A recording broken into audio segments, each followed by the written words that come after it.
Testing, testing. 1, 2, 3, 1, 2, 3. Testing, testing. We good? We good? Yeah? Yeah, a little late this time. I think my streak's been broken for a little bit. I'm trying to get back to it. Trying to get back to consistently on-time streams. We're close. We're very close. I had to do more setup. You guys are going to be, I promise you guys will be very, very impressed. Very impressed when you see the setup I have for you guys. That's why it took so long. I had to set some things up. Some things that'll make the stream much better overall. Don't even worry about it. 1 second. Let me just silence everything. Give this full attention. Cushion McCurgy says, check messages, Morj. Fuck. All right, what's going on? Oh, all right. This is very, very important. Very, very important. Extremely important, actually. All right. So some good news. Some of you guys missed the streams, right? Just like sometimes I'm late. Some of you guys missed the streams. Or you guys can't catch all of it.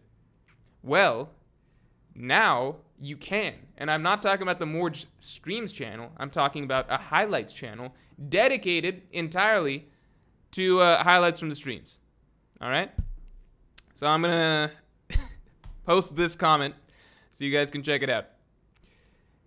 And I'm going to pin this comment so you guys can't ignore it. It is a highlights channel.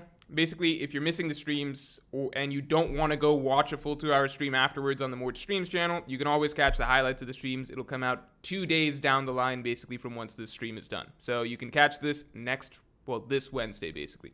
So highlights will come out, basically, from the stream. If you miss some stuff, don't even worry about it. Yeah. Pretty much, I think the step towards, I'd say, basically upping the stream content overall with some different variety stuff going forward. Starting with this one. So today, what are we going to be doing? Today, we're going to be giving out awards to the various characters. Yeah, pretty much characters. I was going to say factions, but probably not factions. To the various characters who participated in the Wano arc, in the Onigashima War, whatever we're calling it. I guess we're calling it the Wano War. So we're going to be giving out awards much like you would do in the postseason of any popular sport. You're going to have your MVPs. Okay, let me make the big reveal. Big reveal time. It's time for you guys to find out what I've been setting up in the background. So don't everybody go crazy right now because I know it's going to be pretty exciting. Let me make sure I do this properly. All right, so I'm going to move. Yeah. Yes. And take a look at that. So this is what we're going to be grading the One Piece characters on today. MVP, obvious, a given. You got to pick the MVP. But we have some other categories because not everything, has to come down to the MVP. There's a lot of other categories at play here. We have Most Improved, Sixth Man of the Year, Best Character Arc, Defensive Player of the Year, Biggest Bust, Rookie of the Year, Coach of the Year, and some new Hall of Fame additions. Do you guys have some ideas on what are some other things that should be added to this list? Because feel free to throw out what type of awards you guys want to see things rated on. These are the best that I could come up with. And I think it's pretty comprehensive, in my opinion. I think this is pretty comprehensive.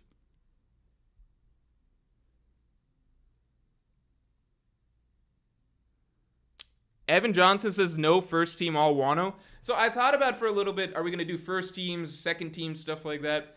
I think that dilutes it a bit too much. Because then at that point, it's like, then you're kind of just getting to the territory of like power scaling characters, you know what I mean? Then it just becomes a power scaling list. Because then it's like, sure, I could put like Luffy, Law, Kid, Zoro, Sanji. I could say, these are your first team all Wano or whatever. But we're trying to diversify a little bit here, right? So who is the Rookie of the Year? Who's the Coach of the Year? Who's the best character arc? Things like that. Augustin Blanco says least useful. Oh, someone said best outfit. I got to put that in. They said best clothes, but this is what I'm putting down. Best outfit. Biggest play of the year, says Alter Ace. I like that one.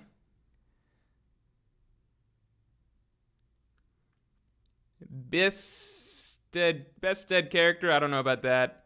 A tier for who did the worst. So I'm trying to keep it not too negative because God knows where the stream will head once I start going down that line of thinking. But biggest bust, I've got that. Most assists is maybe an idea. Most assists. Okay, I'm going to say most assists. Most important play is difficult.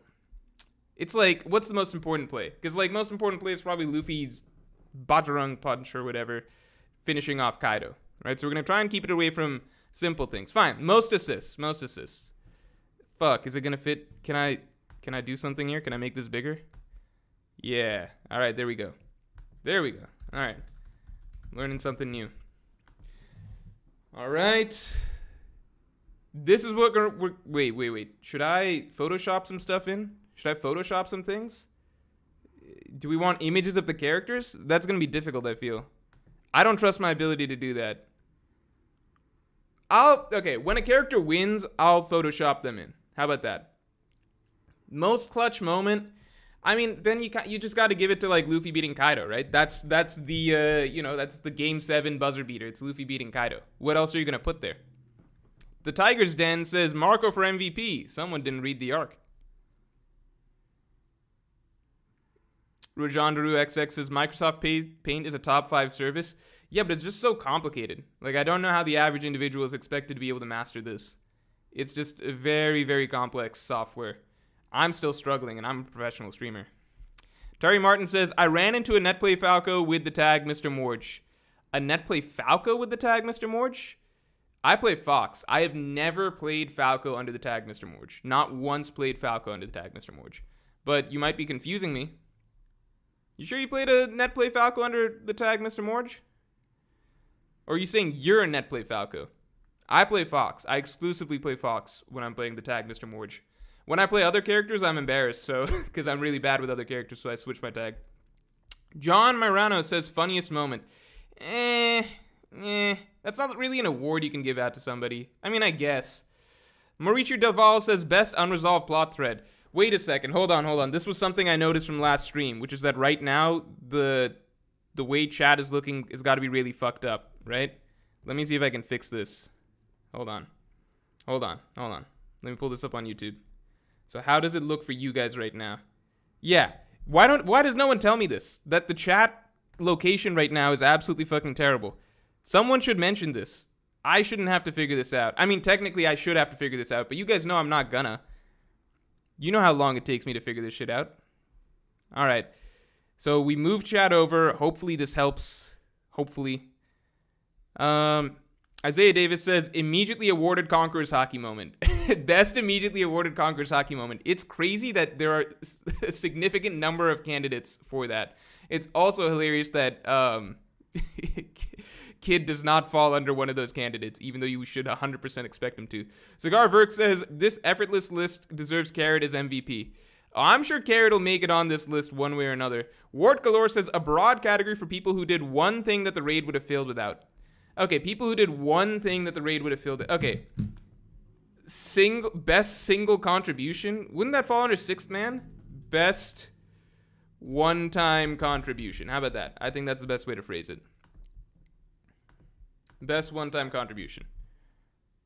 Most forgettable. Best speech/line. You guys are stretching it. These aren't normal awards that they give out.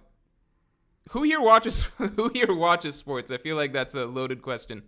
I feel like I'm not going to get a lot of responses on that. Adrian Hakeem says best picture equals best double page spread. This isn't the fucking Oscars. This is what I'm talking about. Terry Martin says was definitely a Falco. You have an impersonator. That's nice. I have an impersonator. I do play I was playing Slippy literally today. I don't know what to tell you. I've never personally run into anybody else named Mr. Morj. B Money says most impressive Beast Pirate member. See, stuff like that when we're just gonna put down Kaido. What else are we gonna put down? There's nothing else to do. Keenan says Morj, stick with what you have right now. It's good. I'm gonna trust Keenan. I'm going to trust Keenan. We have enough categories as is, and you guys, God knows, are going to give me a headache going back and forth on each one. Somebody's going to be trying to argue that, no, Yamato was actually really, really useful. And someone's going to argue that, like, Law should get MVP or some shit. I'm going to get such a headache over the course of the stream. I just know it. Zaibatsu says, best antagonist, Green Bull, because he's going to give the sense of hopelessness that Kaido should have. Surely he won't be beat in one chapter, Copium. I can't imagine. Let me throw this poll out real quick. Is Green Bull going to... I don't even know how to phrase this. Because we know he's not just going to... Okay, is Green Bull going to... Like, I'm trying to phrase it at... Like, I'm sure most of us don't expect him to solo the entire alliance, right? Is Green Bull going to do... going to fuck up the alliance at least a little... going to moderately fuck up the alliance. I think that's fair. Going to moderately fuck up the alliance. Yes. No.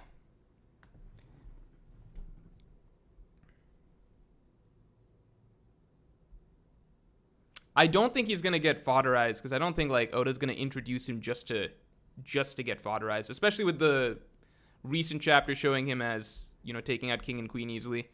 I don't think he's going to pile on the disrespect on the Green Bull that quickly. All right, 50-50 split. Is Green Bull going to moderately fuck up the alliance? See, this is where I could say that I could accuse you guys of copium, just hoping that Green Bull is going to do something at the end of this arc instead of, you know, Kaido, Big Mom. You know, I feel like we had all the chances for the alliance to get somewhat fucked up, and we kind of passed him. Jun Viez, sorry your message was retracted. All right, Jun Viez says biggest fraud, question mark, question mark, question mark. We got biggest bust. I don't want to get, okay. We can change this to, I'm trying to keep it more into sports terms just to keep the flavor of the stream. You guys, you know what I mean? What happened to my chat? Where'd it go? Where is it? All right, I found it. Did I position it properly here? Let me take a look at my phone.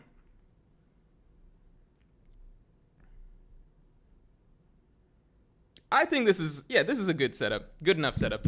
Pina says Usopp's one-shotting him. Yeah, I love how everybody's got... First of all, I've seen some crazy, like, comments on, like, who's gonna do what to Green Bull.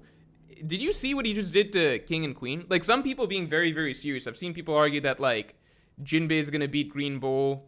Brook's gonna fight Green Bull because Brook doesn't have, like, nutrients to get sucked out and stuff like that. It's like... Green Bull, like, on paper, these might be okay matchups, but Green Bull's also an admiral. He's so far beyond these guys, it's ridiculous. Like, he could not have a devil fruit whatsoever, and he would still destroy Jinbei. He would destroy Brook. He would destroy Usopp, etc. MMM26 says, how are Naruto's villains a con? Orochimaru Pain. Oh, okay, so we've got some thoughts on the most recent stream, right? For those of you who don't know, you can check out the Morj Unleashed highlights channel to check out highlights from the most recent stream. It is pinned at the top of this chat, basically, and will remain there for the rest of this stream. The previous stream we did was ranking basically different series compared to One Piece pros and cons. Not even compared to One Piece, just on their own merits, I suppose. So, he's asking, how are Naruto's villains a con? Orochimaru, comma, Pain, question mark. Look, man, I mostly go with what everybody tells me, all right? So trust me when I say that not a ton of thought was put into determining what's a pro or con for Naruto. I will say I thought Orochimaru was one of the coolest anime villains when I was initially watching Naruto. Why? Mainly because of his theme. His theme is amazing, right? Orochimaru's music, it's so good. I think that anytime you hear Orochimaru's music playing in, like, part 1 of Naruto, you know that some interesting shit's about to happen. So... on the back of his music alone, I would say Orochimaru, one of the best anime villains out there. Pain, also good. But then you've also got... so those are 2 Naruto villains, right? Those are 2 Naruto villains. Then you've also got, you know, this other pile over here, which you could call all the other Naruto villains, such as Obito, who... Wait a second, everybody. The Obito fans are about to come out and tell me that he's actually really, really deep and brilliantly thought out as a character. So you got Obito, the coolest guy, right? You've got Madara, who turned out to be just a little pawn for Kaguya, who is Kaguya? Well, if you paid super close attention, she was name dropped in like one chapter, like 400 something, like some random point in the story she was name dropped. So of course we should have all assumed that she would be the final villain of the story, the mastermind behind everything. So you got those two. Then you got Sasuke, who just sucks. Itachi, I don't even know what to say about his character. I feel like I'll get people really angry if I start talking about Itachi. Granted, I don't have the best memory of Naruto overall. Some people told me some stuff last stream that I didn't even know about Itachi. Maybe if I reread Naruto, I would have a different opinion. Maybe there's some things I missed, that a second try around. But as I remember, the villains kind of sucked, so I was kind of on chat's side for that one. Bill says, any thoughts on our pirate folk? I haven't. I've been there like twice, I think. So I don't have thoughts. No thoughts. I know that it exists in the same way that like our free folk exists for Game of Thrones. So if I was like I'm assuming that it's basically like the counterculture to the general One Piece subreddit. Terry Martin says, why would Oda introduce Green Bull just to get fodderized? ? Animals need to pose a threat. Also started Kingdom recently. Well, yeah, I mean, that would be nice. Also started Kingdom recently and blew through the first 300 chapters.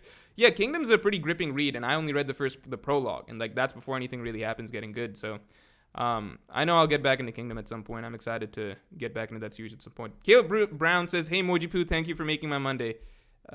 Thank you, Caleb Brown. Dan PMSS says, all in all, Caribou single-handedly saved the raid by recharging Luffy and making him fight a second round, and thus awakening his fruit. MVP contender. Yeah, this is how I know I'm going to get a headache by the end of this stream. So we've already got a vote for Caribou for MVP. A vote for Caribou for MVP. So keep in mind that what you just suggested is the equivalent of someone saying, like, imagine Game 7 of the finals is going on. Steph Curry goes out with, I don't know, like he's got a cramp in his cramp in his hamstring or something like that, okay? What you're basically talking about is like, hey, one of the trainers that like massages his leg or something like that to get him back out on the floor, fuck it, give finals MVP to that guy. That's basically what you just suggested. So let's be very clear here. What does MVP mean? MVP means most valuable player. Okay? All right, most valuable player, MVP. All right, yeah, how do I make this smaller? There we go. That didn't do it at all. You guys get the gist. You guys understand. Oh, I did it. All right, MVP, most valuable player, okay? So, with most valuable player, we are not looking for your niche pick of, oh, this character whose contribution was somewhat overlooked over the course of this war, okay? We are looking for the most valuable dude. Who was LeBron? Who carried this team on their back, without whom this whole operation goes to shit, okay? That is what we are looking for. So, for example, let's take a look-see. All right? If we're looking through One Piece, we're looking for, I don't know,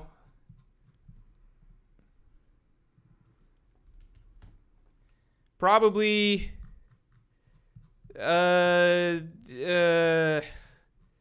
this guy, this guy, right? Who's the MVP of Alabasta? This guy that goes around and he beats up Crocodile, right? This is a big deal. This is the MVP of Alabasta. There's no ifs, ands, and buts about it, all right? So there's not much, I feel like there shouldn't be, I don't want to hear people being like, oh, Karoo, MVP of Alabasta. No, it's pretty straightforward, all right? So MVP, I could go ahead and just be like, you know what? Let's just make it Luffy. It could just be Luffy. It could be Luffy. We could just go straight forward and be like, it's Luffy, because there's really not much of an argument for anybody else. So I'm going to go ahead and put Luffy. Now, the question mark is, do we want to give like a sort of backup MVP because it's unfair to give it to Luffy every arc, right? That's the real discussion here. People are saying Tama, these people are insane. All right, you know what? Maybe we catch up to MVP. Maybe we got to go through the list first. Tama, Wanda, saw Wanda. Terry Martin says, what do you think about the Straw Hats never mentioning their dream outside of their intro arcs? ? When's the last time we heard Sanji talk about All Blue? Oh, Terry Martin, have you forgotten that in Fishman Island, Sanji talks about All Blue when referring to the Mermaid Paradise as basically being his heart's all blue. So he's clearly still got it on his mind. But look, I think Zoro, his dream does come up with somewhat frequently. Luffy, Zoro, that is top of mind for them. Yasue, okay. If it's not Luffy, who do you guys think? Cigar Ferg says, after a detailed explanation, I guess Beppo is MVP. Beppo's in the G League, man. He's not around. He's not in this. Let's just say he's lucky to be playing at all. Yeah, what was the question? Oh, yes. So Straw Hats not discussing their dreams. Look, it's tricky in that I think that as long as the Straw Hats are progressing in other ways, I've always felt that this was my feeling for all of pre-time skip, which is that as long as the Straw Hats were progressing in other ways, I never minded as much that they didn't focus as much on their dreams, okay? Because the dreams that's kind of like, to me, like their major endpoint, right? So as long as they're taking steps along the way to evolve into a different character, that will eventually be set up in a position where it feels right that they can now go achieve their dream. Simple example, let's say Chopper, right? So Chopper, he doesn't talk that much about improving as a doctor over the course of pre-time skip, but he does take steps forward basically in terms of becoming a more independent person, right? Becoming his own man, kind of getting used to the life of a pirate. You see this from Skypiea. You see this at the start of Water 7 arc with the Davy Back fight. You see this over the course of Water 7 and Enies Lobby. You see this even in Thriller Bark, where he's starting to actually put out his own philosophy of what a doctor should be or shouldn't be, and like kind of realizing that his hero Hogback is not exactly what he seems. I think you can look at a lot of characters. Nami, same thing. You can go through Skypiea. You can go through future arcs. You can go through a lot of the journeys of the Straw Hats, I guess, over the course of pre-time skip. And even if they're not developing in that specific direction, like talking about their dream, focusing in on their dream, they're still growing as characters. I feel like post-time skip, it is very difficult for me to say how much some of these Straw Hats have been growing as characters, I guess. I think, and to be perfectly fair, you can look at some of them and be like, I think Sanji, over the course of Whole Cake Island to Wano, I think he's definitely developed in ways that he wasn't pre-time skip. So I'm not saying that it's not the case whatsoever, but I think if you look at, other characters, this isn't the stream to get into it necessarily, like, because it's not as cut and dry as I'm not trying to say like, oh, pre-time skip was character development and post-time skip it's not. I'm not trying to say that, but I am trying to say that the story has definitely been less and less Straw Hat centric over the course of post-time skip, and maybe because of that, the fact that like their dreams haven't even come up in so long, that's become more and more glaring. Whereas pre-time skip, it never felt that pressing, partly because it also felt like we're so far away from the end of the story that, the idea of Sanji finding all blue and stuff, that's like a distant point in the future. And they were still developing in other ways, so it never felt as pressing. Whereas now it might feel like a more glaring question mark in the story, you know what I mean? Luis Vasquez says it's Morji's time. I agree. Anuj Agarwal says, please stop spamming. I've timed out so many already. Oh, it's time for slow mode. All right, everyone's favorite time. Anuj Agarwal says, miss super chat from Indian Punjabi Prince Small PP Man. Indian Punjabi Prince Small PP Man says, do you still think Smoker is joining the crew? I hope so. But I don't know what to think nowadays. Aslan says, disappointed that Zoro didn't cut Onigashima Sag. I forgot that was Aslan's running hope that I think only he wanted over the course of the arc. Brandon King says, MVP CP0 agent, without his sacrifice, no gear 5th and win. I think we could put that under biggest throw. If we were ranking biggest throws, I'd say that that's got a good argument. Caleb Brown says, my vote is for Zunisha, said, what's up, and dipped. Zunisha for Coach of the Year. Kanish Mukherjee says, I'm the MVP of being a mod. You are... When we do a mod tier list, I'm going to remember you and Rajesh, and you're definitely going in bottom tier. KGM78 says, everyone would have burned to death if Raizo didn't have the furthest future sight in the series to bring Zoe's water. Raizo for MVP. Let's be very real here. I guarantee not a single person would have died from that fire, even if Raizo didn't do shit. Okay? It's fire. You know how many characters survive fire in one? Like, fire is a joke in One Piece. I don't know. I think even, the fire on Odin's castle? Let's keep in mind, that fire didn't kill anybody. As far as I remember, Toki ran outside. She didn't even die from the fire. Everybody got sent to the future. The scabbards that stayed behind all survived that fire. And then Toki ran outside and then she died or something like that. I don't think there's ever been a single recorded case in all of One Piece of, like, fire actually doing anything meaningful to anybody. It's just... that was kind of like what bummed me out a little bit about the whole fire situation too.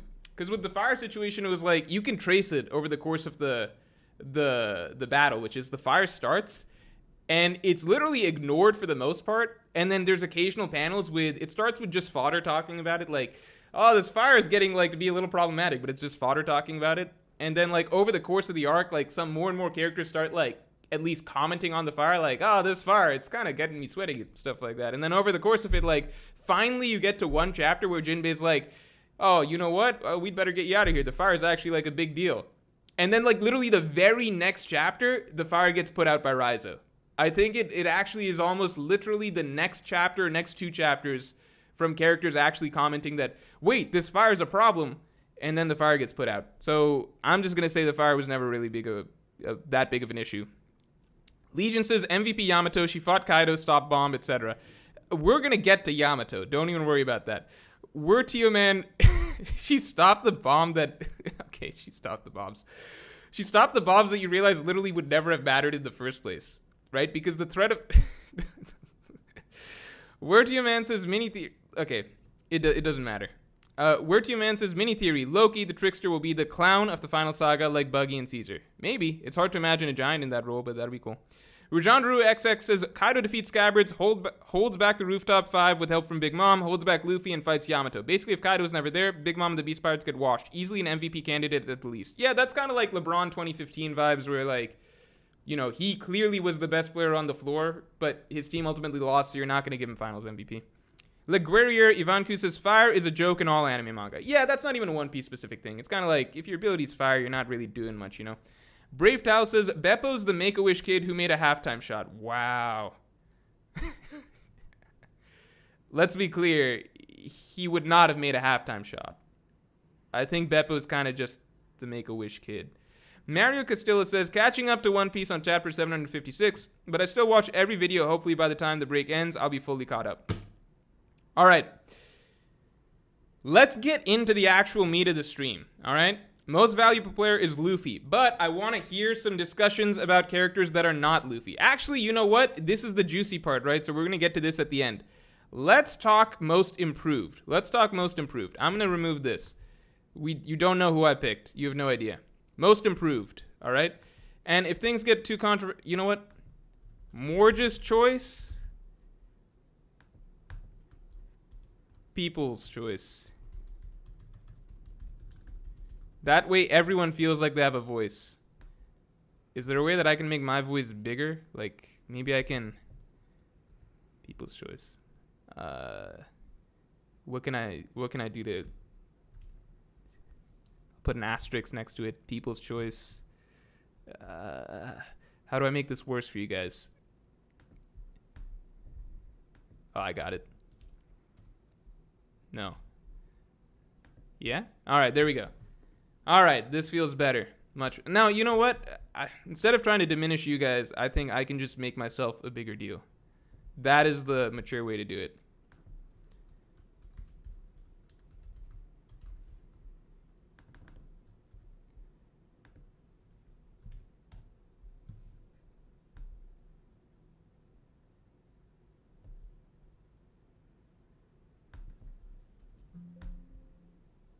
All right. So I think we're just going to rate it between these two things. So, my pick for most improved. Who's my pick for most improved? Let me get some suggestions from you guys. Oh, wait, you know what the fucked up thing is? Here's the fucked up part. The most improved is, it's genuinely Luffy. It's actually Luffy. If you're talking sheer strength, scaling or whatever, it's just Luffy. Because Luffy went from getting one-shotted by Kaido at the start of the arc, right? He's, I guess you could say, Yonko first mate level or whatever, to now, arguably, he's contending for strongest in the entire universe. He went from genuinely, getting one-shotted by Kaido to splitting the sky with Kaido. In base form. Doesn't need Gear 4th or anything like that. He does go even with Kaido in Gear 4th. And on top of that, just bonus, he gets a Gear 5th. Which, genuinely, it actually warps reality. It seems not necessarily limitless, but clearly expands Luffy's limits quite a bit. I don't really know who's fucking with Luffy right. Like, I think you could give Luffy even odds with any character in the series at this moment in time, where no one would have said that pre-arc.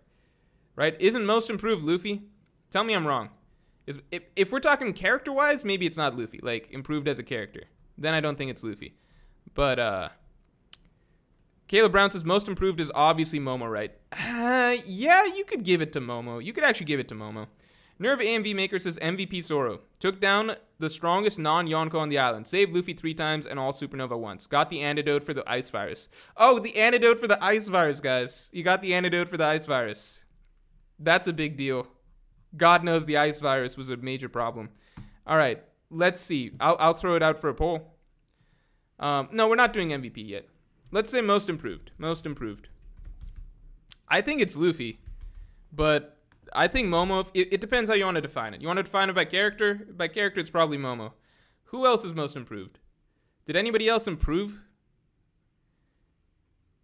Sanji. I get Sanji improved as a character, I guess you could say. Yeah, we kind of got to define it, right? Because I don't think Luffy improved as a character at all. I'll throw Sanji. How did Law improve? If it's strength, it's too tricky. If it's strength, it's just Luffy. So if it's strength, I'm not accepting anything else. So I won't even allow you to have the people's choice being something that's not Luffy for strength. So let's say character-wise, who improved the most? I'll throw Robin in there. I'll throw Momo. I'll throw Sanji. Who else improved character-wise? I don't know. One of the scabbards. All right.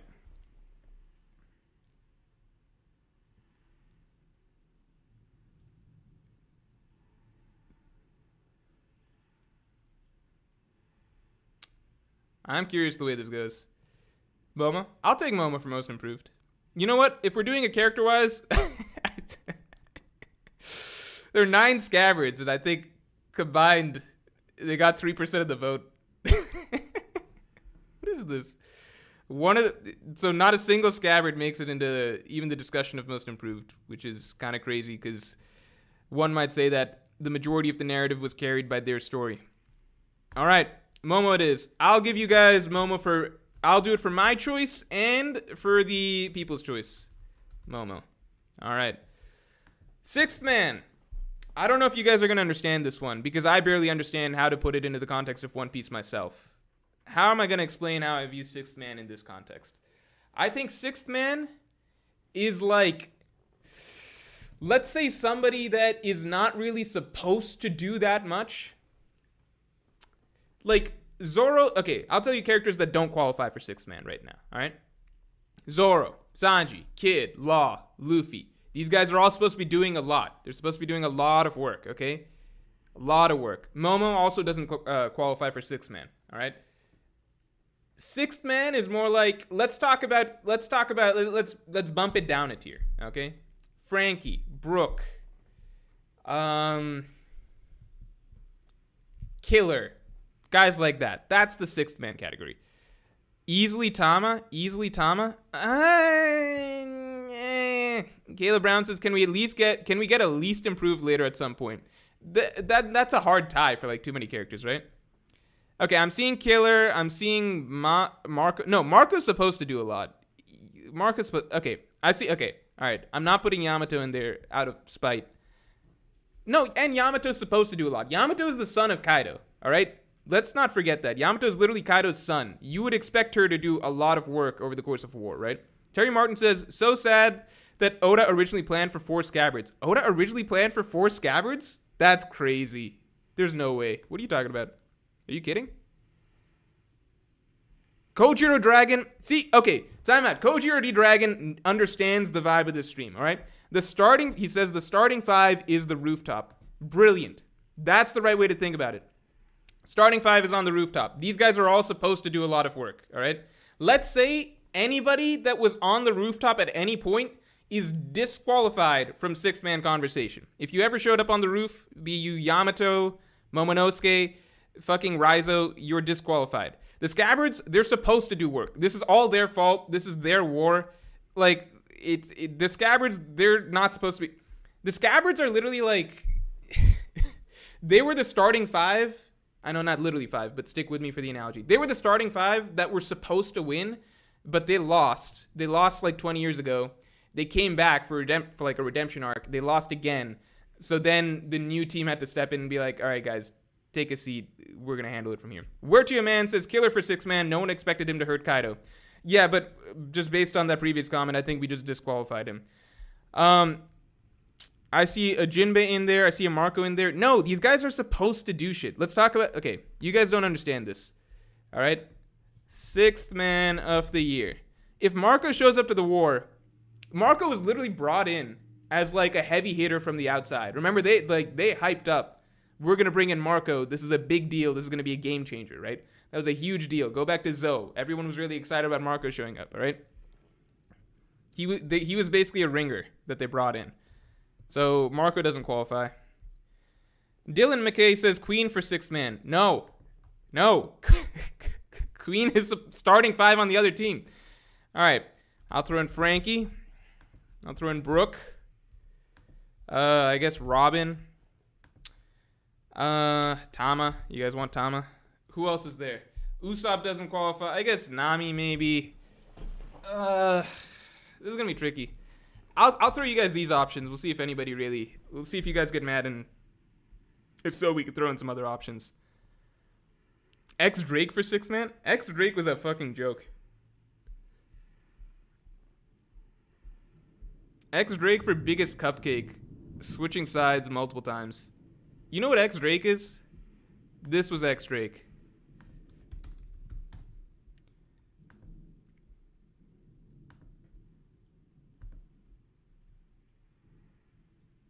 This is X Drake. Right here.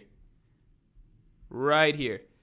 Oh, the Marines are losing? Alright, fuck it. I'm on the Beast Pirates. Oh, the Beast Pirates are losing? Alright, I'm on these guys' alliance. Oh. I guess I teamed up with Hawkins for a bit. I guess that's that. I got the order of whatever he did wrong, but you guys get the point. Alright? This is X Drake.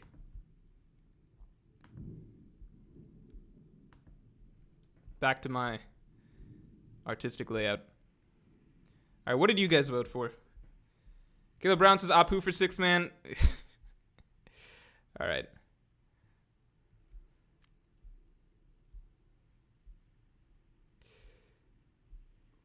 How are we getting so many votes? Mauricio Doval says Apu is the true 6 man on his court. How are we getting so many votes for Apu? All right, you guys want Tama for 6 man? All right, I'll give you Tama. I'm not going to select Tama, but I'll give you guys Tama.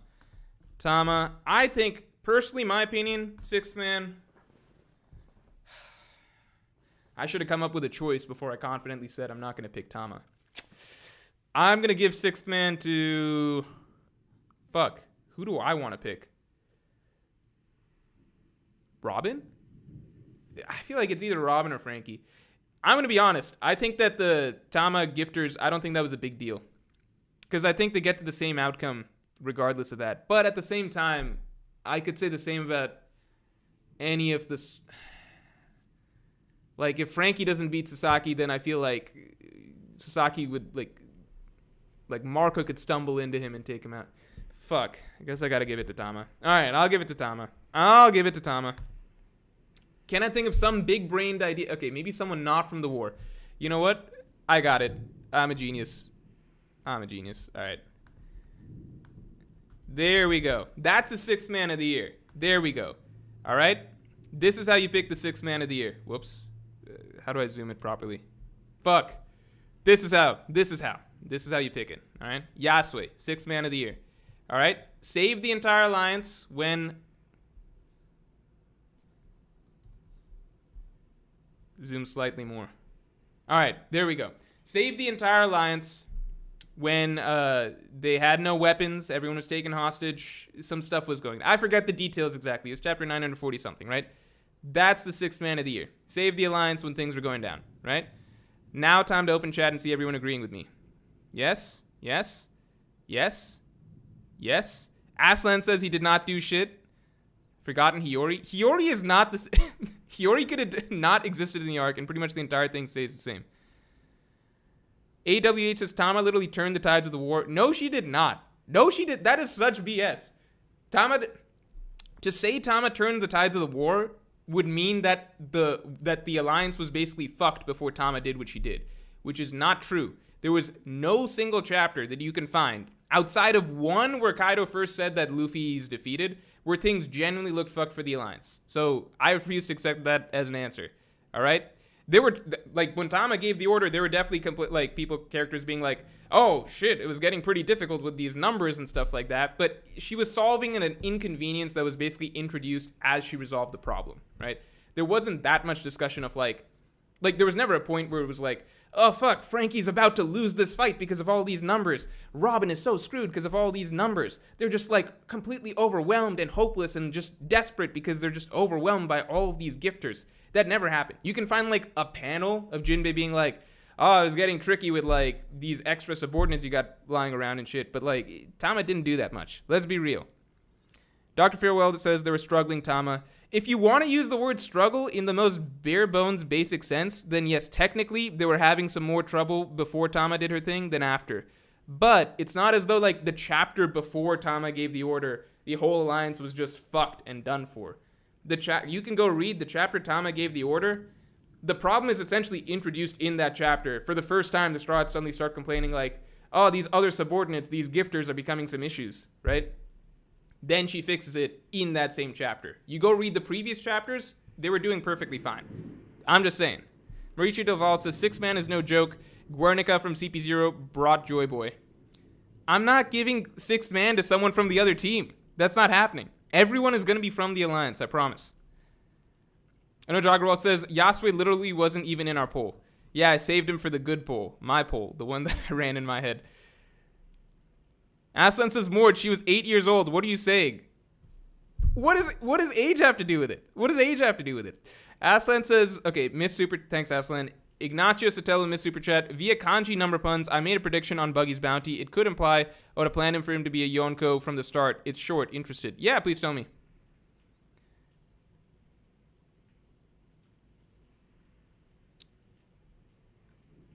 Austin Johnson says, you need Oda to tell you everything, bro. Well, isn't part of writing that if you want to show that, you know, your protagonists are in trouble, you show that they're in trouble? Isn't that what writing is? I do want Oda to tell me things. I want him to show me things. That's called writing. I don't really know what you're supposed to say there. Whereas with Yasue, when he came in, it was made clear that the alliance was getting in a little bit of trouble with their plans clearly going awry. And that was a prolonged problem for several chapters. So I'm going to say Yasue, better 6th man option. Flynn House says, nah, Kaido has to be defensive player of the year. All right, I'm going to throw out my best character arc. We're moving on. Best character arc. I'm going to put in Momo. I think that that's correct. I didn't love the way that, you know, his Flame Clouds thing resolved, but it was better than anybody else, in my opinion, in the arc. So I'm going to put in Momo from start to finish. I think he had the most character development. Can we all agree on that? Is that the people's choice as well? All right. Best character arc. I'm going to say Momo. I'll say Sanji's tricky because he had a character arc, but it was mainly just payoff from Whole Cake Island. You know what I mean? So it's like you got the conclusion in Wano, but it mainly happened in Whole Cake Island. I'll say, wait, let me see your guys's. Let me see what you guys want first. All right. What are you guys saying? Momo. Okay, give me some options besides Momo so that I can throw in votes. Momo, Sanji. Zoro's not going to make it in there. Momo, Sanji. Usopp. I'm seeing... Okay, I'm just going to give you guys between Momo and Sanji because I think that's what's going to win. Kushin Makurji says, Katsuzo had the best character arc. Trust me. I don't know who that is. All right.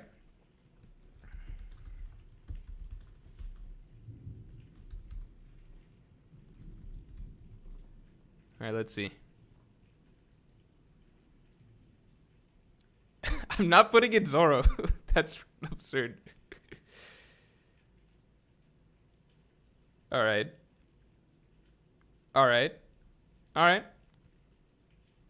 I think it's a clean win for Momo, so I'm going to give you guys Momo. Okay. Here is where it gets a little tricky. Defensive player of the year. What do I mean by that? I have to be honest, I don't entirely know. I wasn't sure when I made the category. I was kind of just going off of what normally these awards are.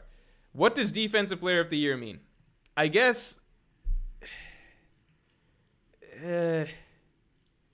I guess defensive player of the year. Yeah, you got it's over. Best character arc, Momo already won.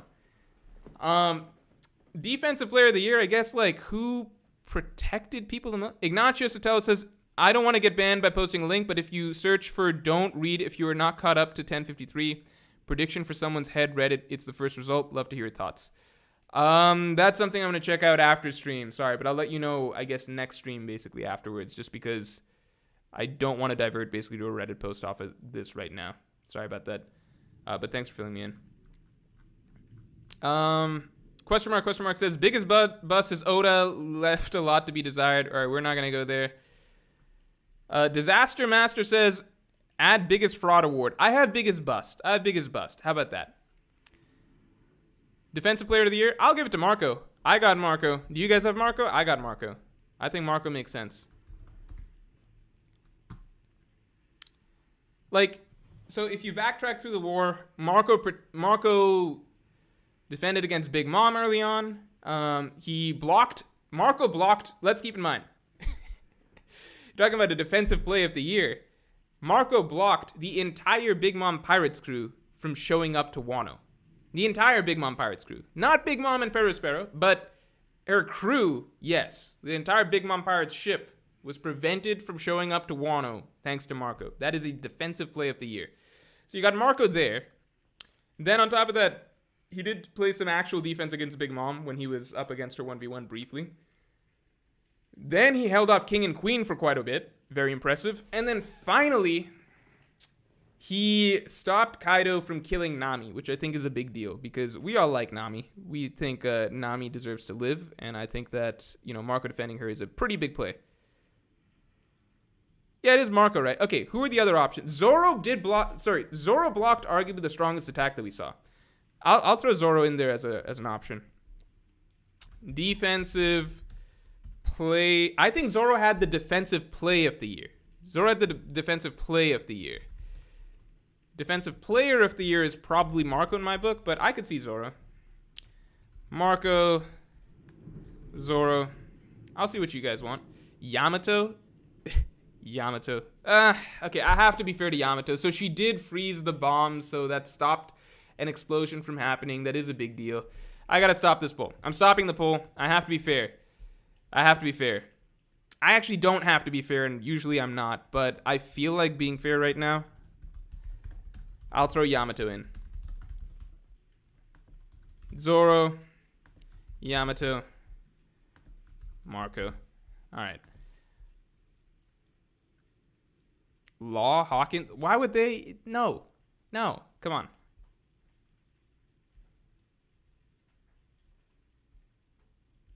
Oh, shoot. Let me catch up on these.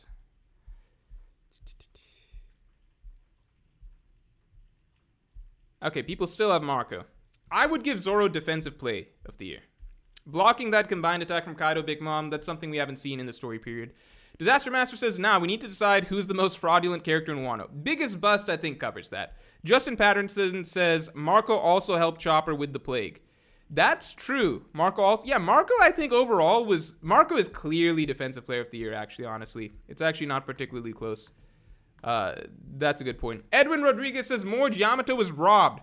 She went from wanting to be Odin and wanting to sail with Luffy to wanting to be Odin and telling the Straw Hats she will join. Yeah, I think that...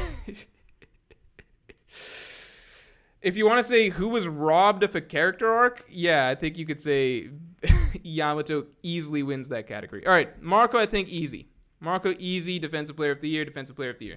Wait, why is this framed like this? Bad framing by me. All right. Hello? Okay. Biggest bust, I'm going to say it now. Pretty easy. I think I would be surprised if I got some disagreement on this one. I think pretty easy. Can you all guess who I'm going to pick? I'll just type it and then I'll see what you guys think. I think it's Kid. I think easily biggest disappointment, biggest bust. In terms of what we thought Kid was going to be at the start of the arc to what he ended up as, I think Kid is easy. I think it's Kid, and I don't think it's particularly close. Jack, Jack, you could throw it. I think Jack's just like... I guess I'm mainly picking from the Alliance's side, but I guess you could throw Jack in. You could throw Jack in. Yeah, it is Kid, right? Kid, easy. Kid, Big Mom. Oh, we could throw Kaido in. if we're being. All right, I'm gonna throw Kaido in the bowl just to see what happens. Biggest bust. Kid. I'm gonna throw both the Yonko in. Kid, Jack, because those are what people are saying. But I'm gonna throw Kaido and Big Mom in, just because I feel like it feels like they should be there. Rajesh said something. What did he say? What's Rajesh telling me? Rajesh Narayan says, Rizzo for Defensive Player of the Year, easy. No, Rajesh. This is why... Don't vote. Don't vote. Disaster Master says, oh, I thought bust meant the other kind. I agree. Are you... God damn it. We could give that to Yamato if we were doing that way. All right, Kid wins. Jack, kind of close second. We got some votes in there for the Yonko. We got some votes in there. All right, Kid, easy. All right. See, we're in alignment this time. I think my choices and the people's choices, we've been pretty much the same across the board, right? Rookie of the Year. This is a fun one. I don't even know how to define... Okay. Here's what Rookie of the Year means. All right? Minus, thank you. Rookie of the Year. Usopp is a bust? Okay, I'll throw in Kid versus Usopp. It's like... Bigger bust. Kid. Usopp. It's just... I think... It's two different things, because with Kid, it's like Usopp is a character that is not supposed to do well, but because of the way he's written, you expect him to do something that goes above what he is capable of, right? That's the style that Usopp is written in, right? He's not that capable among the crew, but that's the fun story arc that you usually expect for him, which is that him rising above his own limitations to do something you don't expect, right? So it's hard, it's unfair almost to say Usopp was a bust. Like, I was disappointed from a storytelling sense. But it's not quite the same as Kid, because Kid was a character that you expect him to be extremely, extremely capable. And he was clearly being portrayed from Act 1 and Act 2 to be someone that is set up to be on par with and similarly capable to Luffy, right? That was very clear setup for Kid throughout Act 1, Act 2. Very difficult to argue that that was not the case and that Oda was not implying that, right? So for Kid, it's a case where, like, a character that had extremely high expectations and ended up being, you know, just another Law at the end of the day. And that's no offense. Like, Law's very strong. Law's strong. He's a big deal. 3 bill bounty and everything like that. But Kid was kind of being built up to be something more than that. Something truly comparable to Luffy. And at the end of the day, he definitely did not contribute more than Law. He did not contribute more than Law. Like, there's no argument for that. Usopp. You guys vote Usopp as a bigger bust than Kid. Okay. Again, my mentality's... I respect that. I think my mentality is just a little bit different in that, like... It's unfair to expect things for Usopp, but because he's Usopp, you also expect him to surpass his the expectations that are on him. Does that make sense? It's like, I expect 0 from you, but secretly I expect 100. Does that make sense? Like, you're the guy that's... You're the guy that I know averages like 6 points a game or whatever, but I know that you've got it in you. I know you've got it in you to give me 20, right? So I got my eye on you. Like, I know you average 4 to 6 points a game, but I know you got it in you to give me 20. And I know that when it really counts, you're going to give me 20. That's the expectation on Usopp. With Kid, it's like, look, you're coming in from overseas. People have been saying you're the next big thing. You're the next Kobe. You're the next LeBron. That's what people have been saying. You're hyped up to be a big deal, a franchise saver. I'm expecting like 25 and 10 from you a game, right? And then he shows up and he does about like, I don't know, 10, 10, and 10. Something like that. Actually, that's really good. That's too good. 10, 10, 10, and I don't know. Something bad. Something worse than what I said previously. You guys know what I'm saying, right? So two different ends of the spectrum in terms of what you say is like a bust, but I think you can make an argument for either of them. I got Kid here. You guys got Usopp. No worries there. Understandable.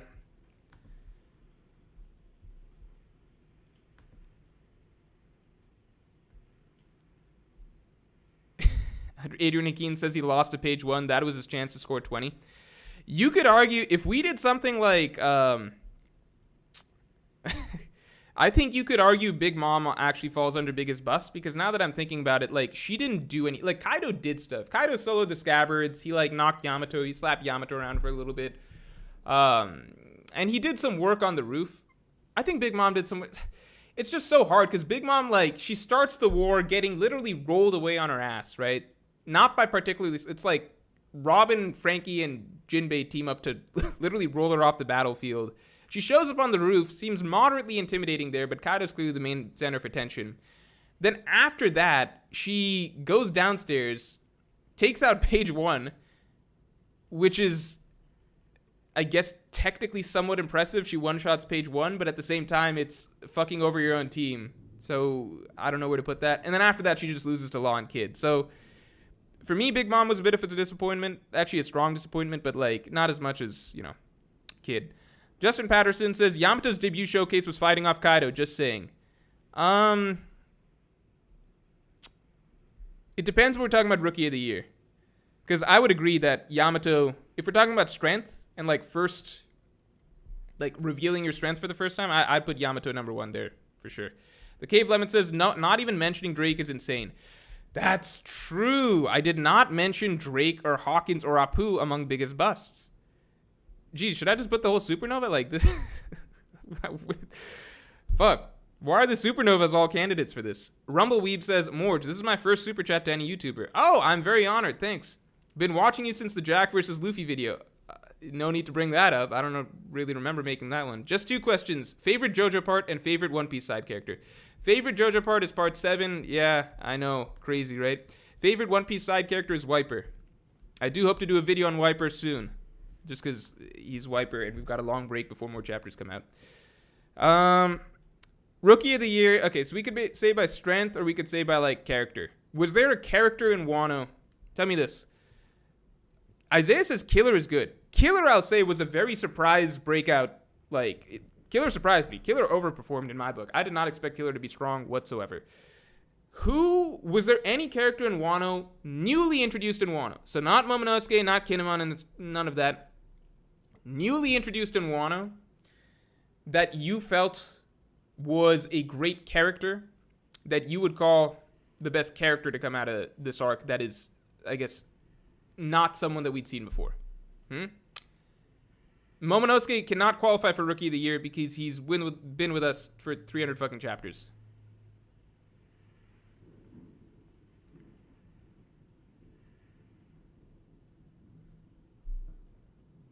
Ulti's 5'8". I don't know about that. Yamato. I refuse to put in Yamato, so don't even worry about that. Odin. Oh, I forgot about Odin. I'll take Odin for Rookie of the Year. Who's cool? Denjiro, Ulti. I liked Ulti. Green Bull. Forgot about Green Bull. I can't put Green Bull. It'll be too much recency bias if I put in Green Bull. For myself. You guys can obviously put. All right, here's what I'm seeing. I'm seeing some Odins. I'm seeing some Denjiros. I'm seeing some Green Bulls. Yeah. I think that's the gist of it. Odin, Denjiro, Green Bull.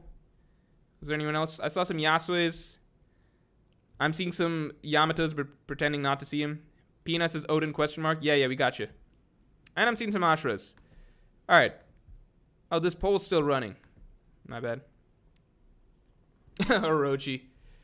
Okay. Best new character. Odin, Green Bull, Denjiro. I don't even remember what the final one I said was. There's too many options. I'll put Tama again. I'm panicking. I'm just going to put Tama. I'm seeing some Tama. Hyogre.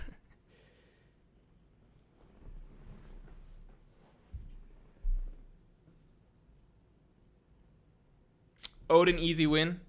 I agree. Odin was definitely my favorite new character out of Wano. All right. This one is a little hard to explain. In fact, I think there's almost only one option that you can pick for this, but it's there because, you know, it's just a traditional award that's usually there. Coach of the Year. So I'm pretty sure this is just Hyogoro. But please, if you guys could think of someone else that coached anybody over the course of this arc, please throw it out here so we don't just have to give it to Hyogoro by default. Otherwise, it's just Hyogoro. Ashura? No, we're past this. Hyogoro, Coach of the Year is Kaido. Kaido did do some coaching.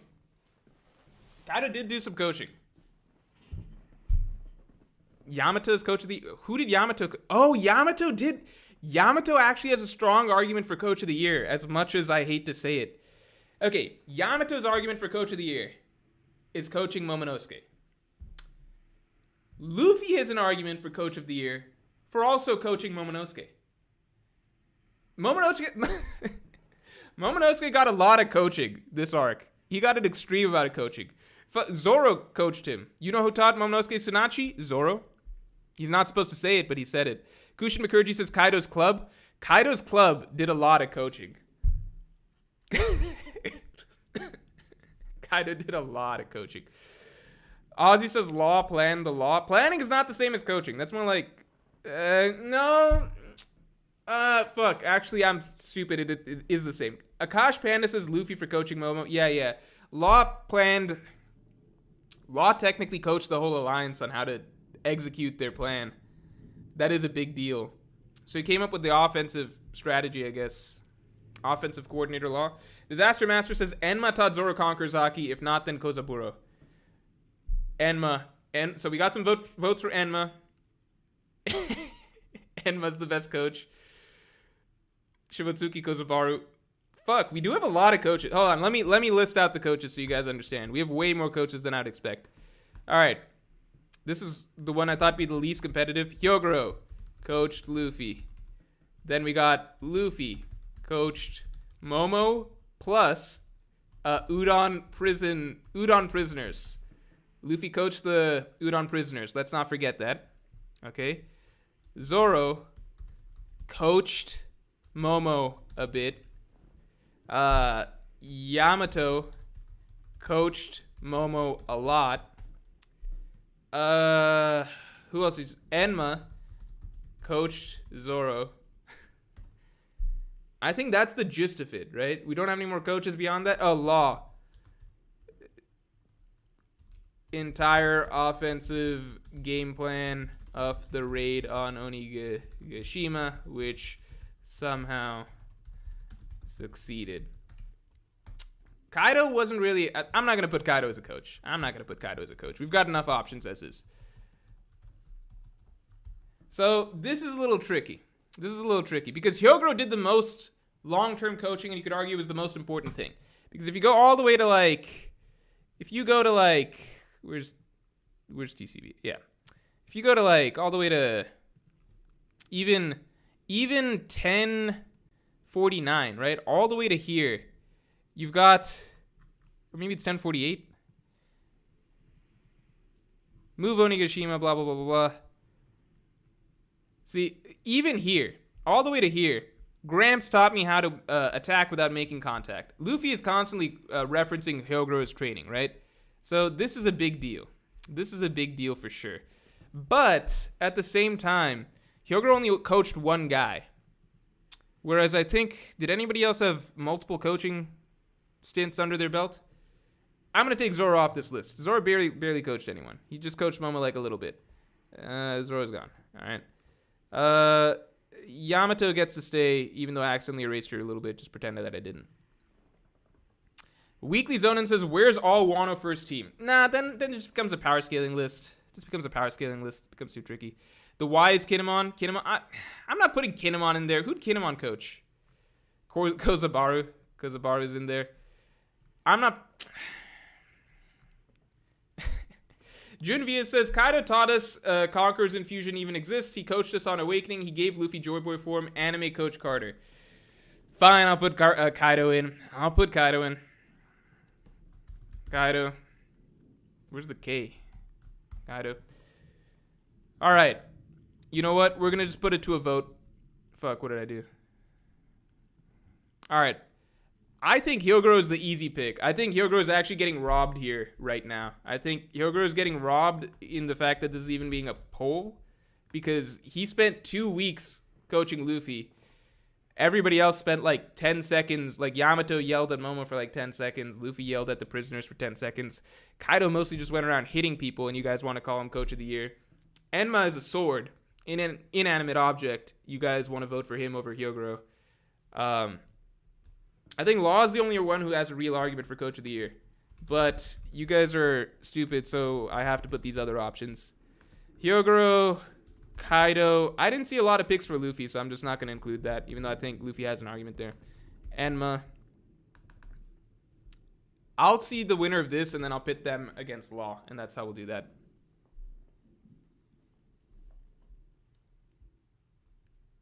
Disaster Master says, Oden coached his vassals, bruh. He taught them Ryo. That's true. That is true. Oden... You know what's crazy? Oden coached an entire team. He taught all of them Ryo. And you know the effect that it had at the end of the day? It was nothing. So it's like the amount of coaching, that's crazy, right? Like, look at this. So the amount of coaching that Oden did, what chapter? I feel like 990? Is this right? Where did the Scabbards lose? I feel like 994 or 95. Yeah. The Scabbards don't exactly do so hot. So Oden coached this entire squad, right? And then at the end of the day, he's like, it's too shallow. You don't even have enough power to open up the old squad. And then he takes Kiku's arm. Don't worry about Kiku. She'll be just fine. In fact, most of these guys will be. So Kaido coached all these guys in Ryo. And literally all of them together basically did nothing.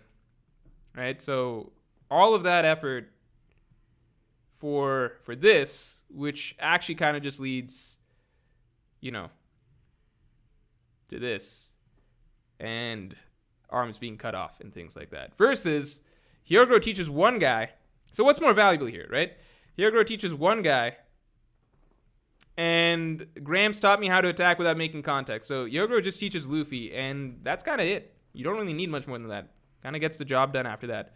But I will agree, Oden, great coach. The Scabbards, they're not the sharpest bunch, so trading them all up is pretty impressive. Hyogoro wins. All right, we're going to do Hyogoro versus Law and Oden now.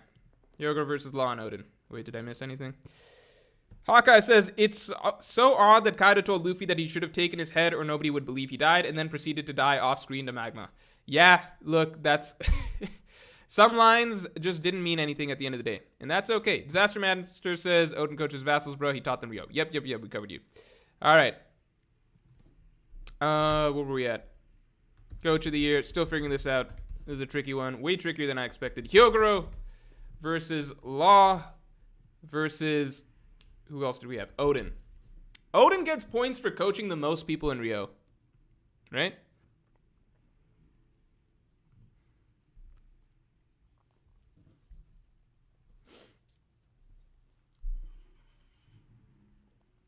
Hyogoro, easy win again. All right, I got Hyogoro. You guys got Hyogoro.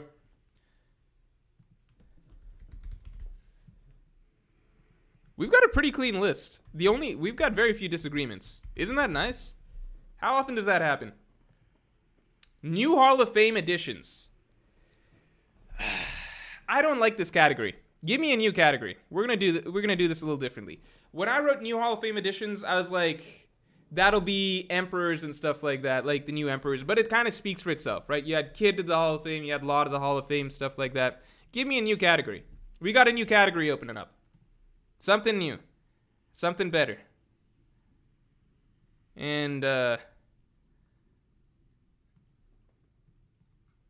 the options are open now. Let's see what you guys are saying. Conqueror's hockey moment, best clutch. Clutch is it's too hard to explain clutch. Like, what are you going to call best clutch moment?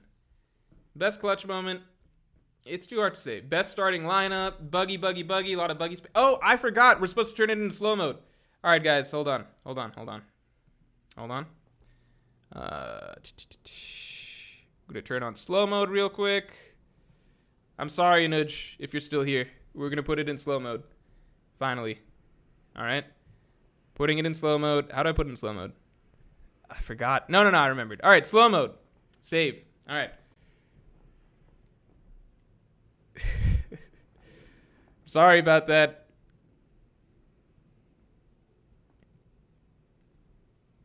My bad. My mistake. Okay. Most rising stars, we kind of covered that with Rookie of the Year. Best contribution. Best no. Oh, I got one. I got one way better than you guys. Okay, best teamwork. Best duo? How about best duo? Best duo. Best duo. Because we've got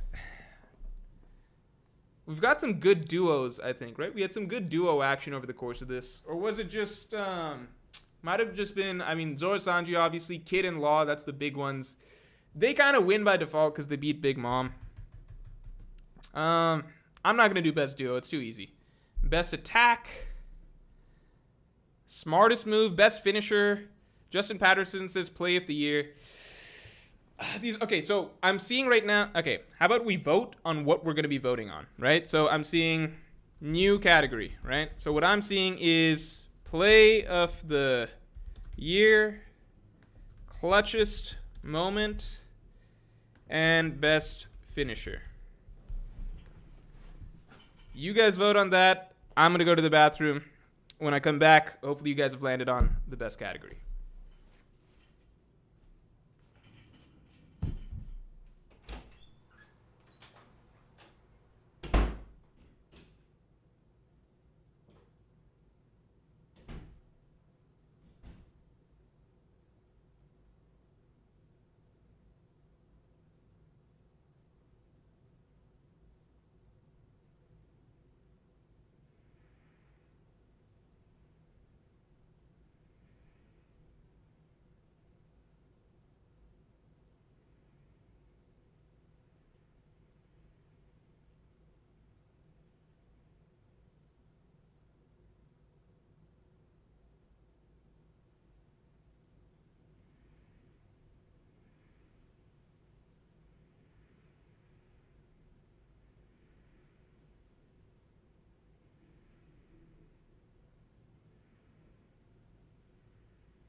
All right.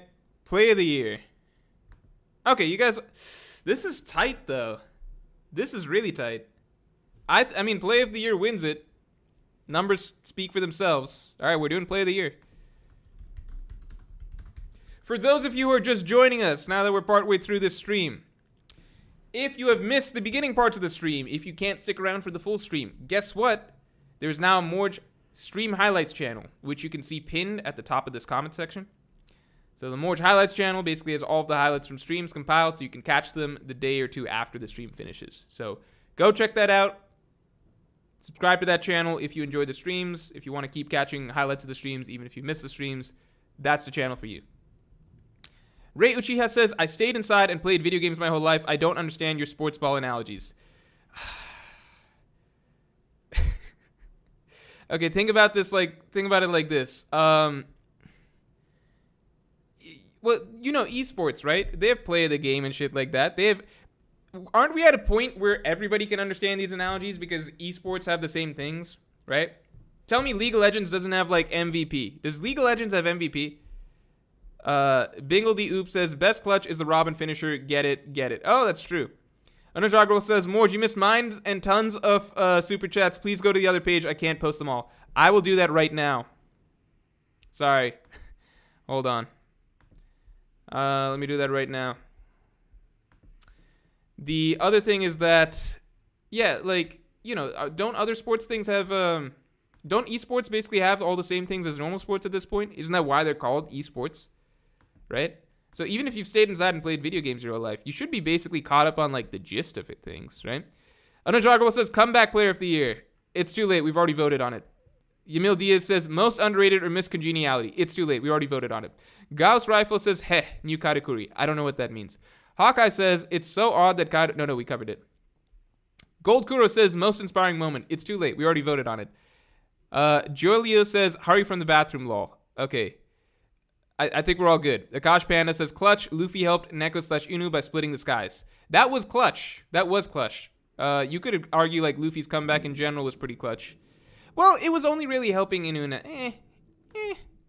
We have to see some more debate over this. I'm not sure what's the most clutch moment. It's probably a Luffy moment. I just don't know if it's that one. A Hill, thank you. I appreciate it.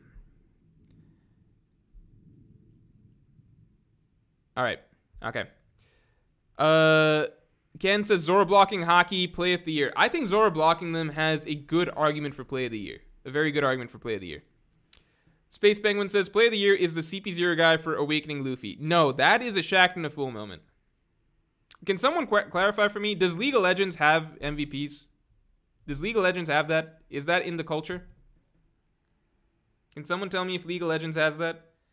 If League doesn't have that, I'm sure that like Dota or one of the other ones, or what's the other one? CS:GO. One of those has to have MVP and stuff like that, right? Okay, people are saying yes, yeah. If you're saying yeah, okay, then there's no excuse. Everyone should know what I'm talking about here, right? This isn't that complicated. Even if you've never seen sports in your life, right? If I say who was the coach of the year, there's no way you're just like, what the fuck does that mean? What's a coach? I'm a video game guy. I've never heard of that word in my life. Johao Jr. says, sorry, Morj, I don't watch real sports, neither esports. What? Okay. Johao Jr. says, I don't watch real sports or esports. Besides, you always pronounce my name wrong. The Joe sounds like Joe in Joker, not a R. What? Okay. The Joe sounds like the Joe in Joker. What have I been saying? Joao Jr. I think I got it that time. Joao Jr. All right. We're all good. Anyway, play of the year. Play of the year is tricky. Creep OO says, I don't know what sixth man means. Think about, you know how League of Legends, you have 5 players? Think about the guy that didn't that didn't get to play with everybody else. That's the sixth man. But, so they didn't get to play. But if, I don't even know, like in League, do you rotate the players out to give people rest? Probably not, right? You're mostly just clicking. So I guess think about it like, imagine if one of the league okay, so you got your league starting 5 team. Imagine one of them dies, okay? So they got hit by a bus, all right? So they died. So now they're like, oh no, this is a calamity. We're going to lose the League World Finals because our best player died. That's where the sixth man comes in and fills in. And now you got your starting 5 again, so everyone's happy. And hopefully they win. And if they contribute really well, then they win sixth man of the year. Think about it like that. I think that's the closest analogy I can give. Chris Barr says, player of the year was the switched port. I don't even understand. All right. Asan Haji Muhammad says, will Wano be better if we had Rock's flashback? I mean, there's so many things that it's like such a long list in my opinion that sure, I think that's something that would have really helped. But I think I would agree with some people who say that we didn't need the Rock's flashback in the Wano arc. I would agree with that. For me, it's more so the Kaido aspect of things. It was more like, oh, it would be cool if we got some glimpse of Rock's shit during Kaido's flashback. But it was mainly the Kaido flashback that I really wanted. JT Hemph says, this is a horrible analogy. Well, it was the best that I could do on the spot. All right? I don't know enough about League. I do know enough about numbers. And if you got 5 and you lose 1, that's where you need the 6th person to come in to round out the 5 again. It kind of just works out. All right, play of the year. Let's get back on topic. Enough about not knowing the things that we're talking about. All right? Play of the year is pretty straightforward. For those of you who don't understand, basically what was the most... I don't even know how to define it in this context. What was the biggest single moment that somebody had that was a big deal, that in some way greatly affected the outcome, had a great impact on the final outcome of this battle. Positive impact. We're not talking negative impact. All right. A single moment that somebody had, a move they did, something along those lines, move they did, decision they made, something along those lines that had the largest positive impact on the alliance winning the battle. Things that are disqualified: Raizo doing the flood. Odin, I think Odin, you could, no, okay, Odin is also disqualified from Play of the Year because you don't get Play of the Year. Okay, so Odin in theory, right? Odin, obviously, okay, let me show you why Odin can never win Play of the Year. All right, so what's this caught up to? Is it caught up? 962, should be 972, right?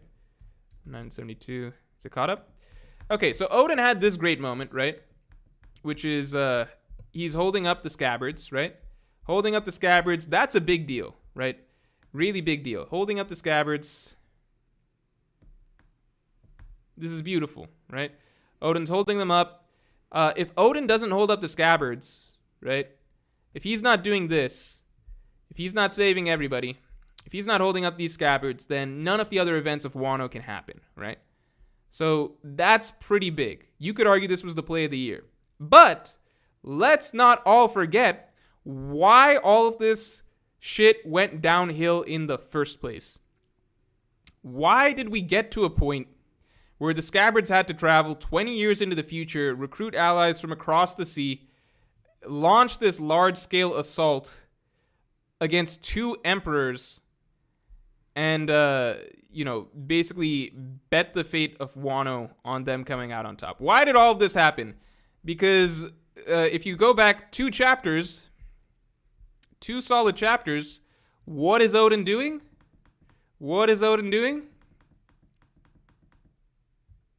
Certainly not the Play of the Year. That's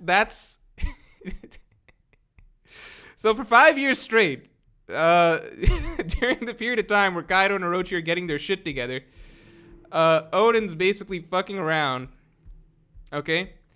And when he finds out that he was duped, it's the biggest shock in the world to him. He literally could not have imagined it. Now the time has come to strike down Kaido, not like 5 years ago.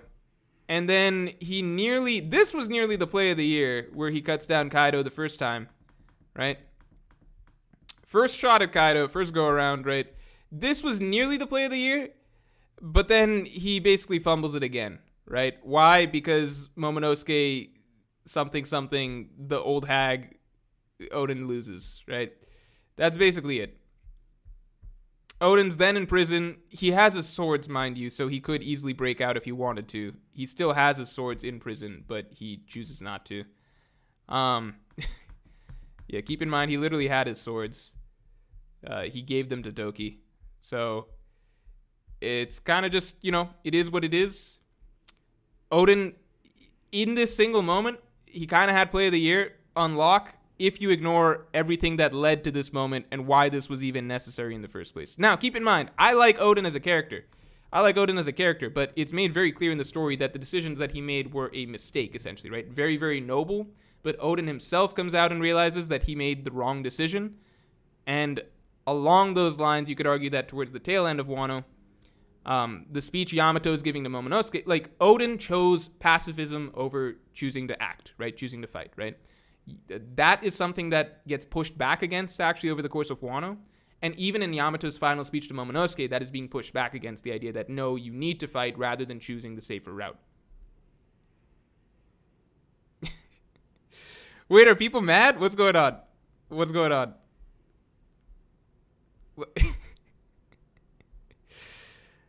What's going on?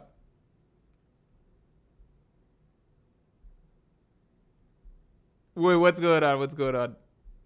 Why is Jay here? Why am I being booed? Why am I being booed?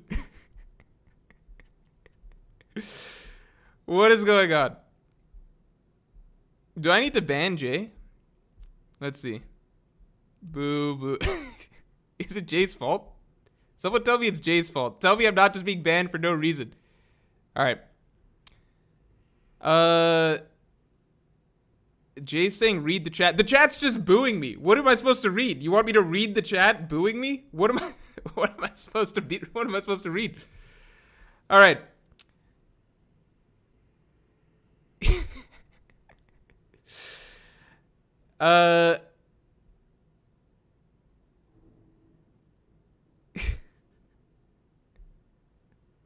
Why am I being booed? All right.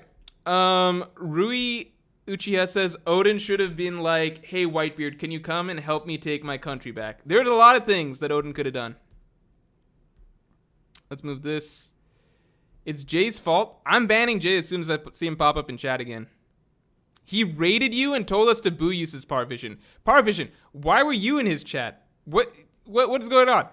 What is going on? Is this my chat versus the JD Legend chat? Jay, can you start up your stream again so that I can send our people over to boo you? Why am I getting tomatoes? Play of the year, Marco kicking off Big Mom's ship. I don't know about that. That had an argument, but like we agreed that even Zoro blocking the combined attack between Kaido and Big Mom was a better defensive play. Parvision says Morj, it's because you weren't reading chat for 6 minutes, lol. Hey, listen, these guys have nothing of importance to say. That's what I've learned over my years of streaming. Monkey D says play of the year should go to Yasue. I think Yasue's got a good argument. Shinobu aged Momo. No, Shinobu, that's an assist, if anything. If any play that you want to give to Momo right there, you got to give to or Shinobu, you got to give to Momo instead. That's an assist. Aslan says play of the year was Luffy Awakening. That's honestly probably correct. I hate to give it to Luffy just because it's like I hate to give it to Luffy play of the year for Awakening just because it felt like he didn't consciously really do anything for it. He kind of just woke up and had it. But it is a pretty big deal. Luffy using Kaido as a jump rope. Nah. That doesn't fall into the category. Kinemon tricking Kanjuro. Tama play of the year. No, Tama's disqual. I don't know how to drill this in enough. Tama did very little. Her impact was minimal. They would have won with or without. You cannot tell me that the difference between winning and losing the war was having some fucking gifters on their side. Have you guys seen the gifters? Do you guys know what the gifters look like? Do you truly believe these aren't like these aren't like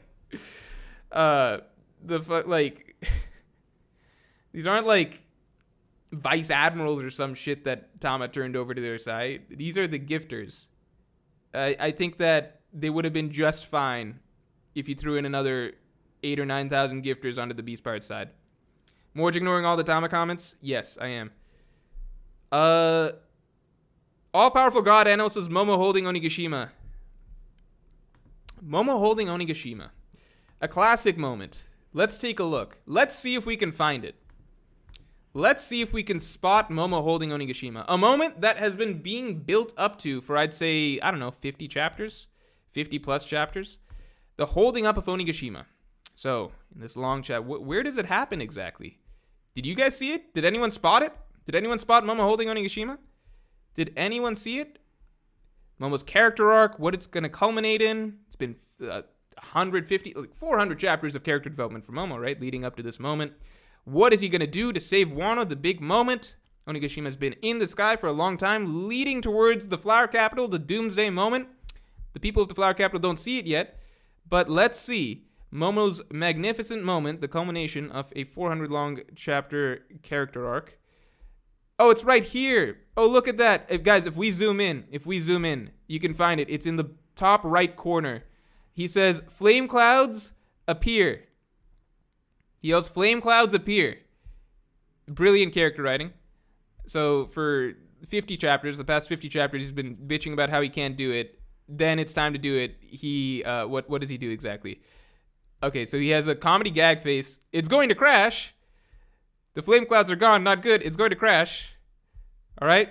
top right panel, we could find one little panel of Momo yelling, "Flame clouds appear," and then some shit comes out of him. Brilliantly drawn. It's like literally a footnote over the course of this page.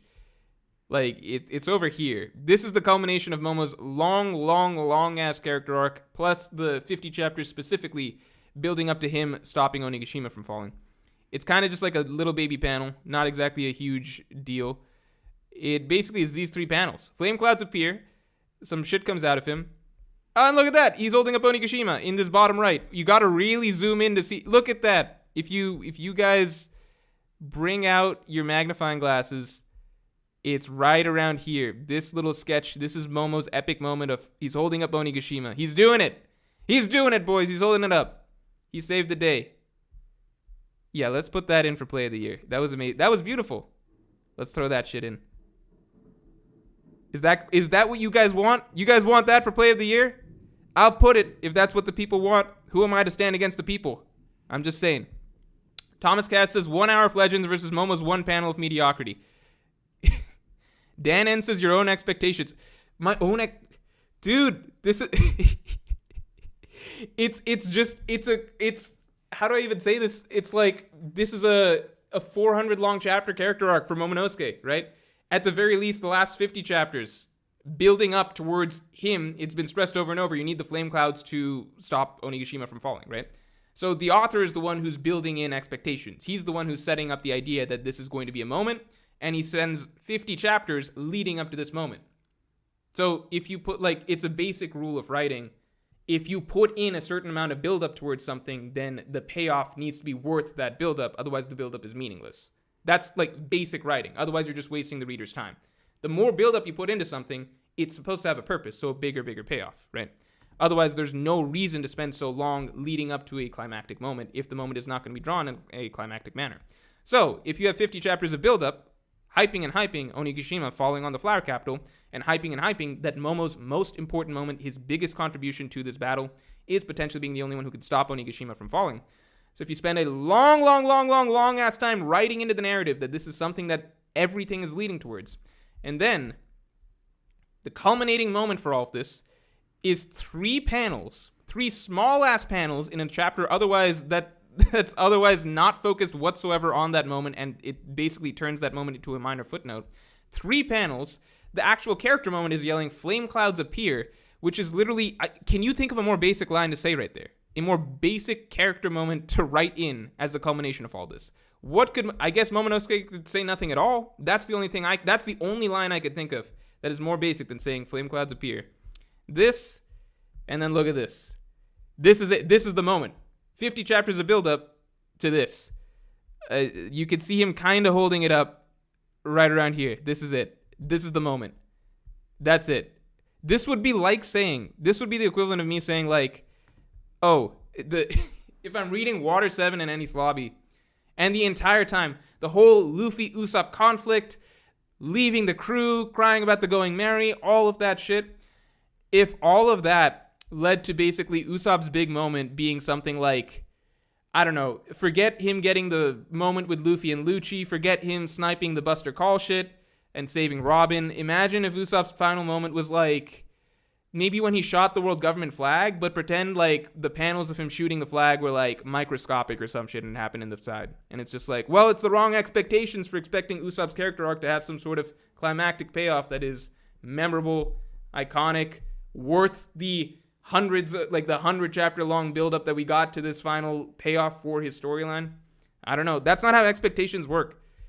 Let me tell you guys something real quick.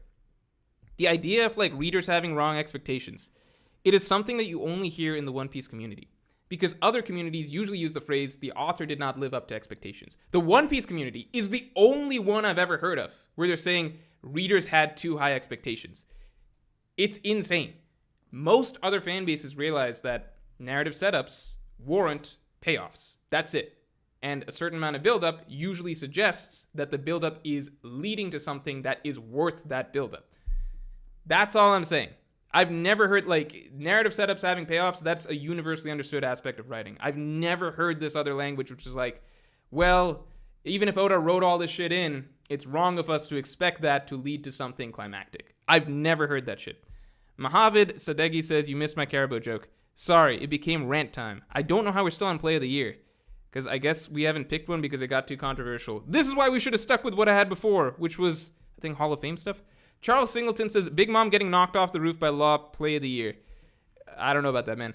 Jolio says, Morj is my first live stream. I never knew you were so funny, bruh. I'm dying. Well, you just heard... you just heard some angry Morj. Aslan says, Wano anime will make it better, LMAO. All right. Yeah, we can count on the anime. Cherry Split says, Law-saving kid, Luffy, Zoro killer, and Scabbard's play of the year. It's too minor to be play of the year, in my opinion. Like, it's kind of like the impact it had visually and everything like that, too. You know what I mean? That was kind of a minor moment, I guess I would say. All right, what are we on for play of the year? What have we picked anything? Or is it just me complaining?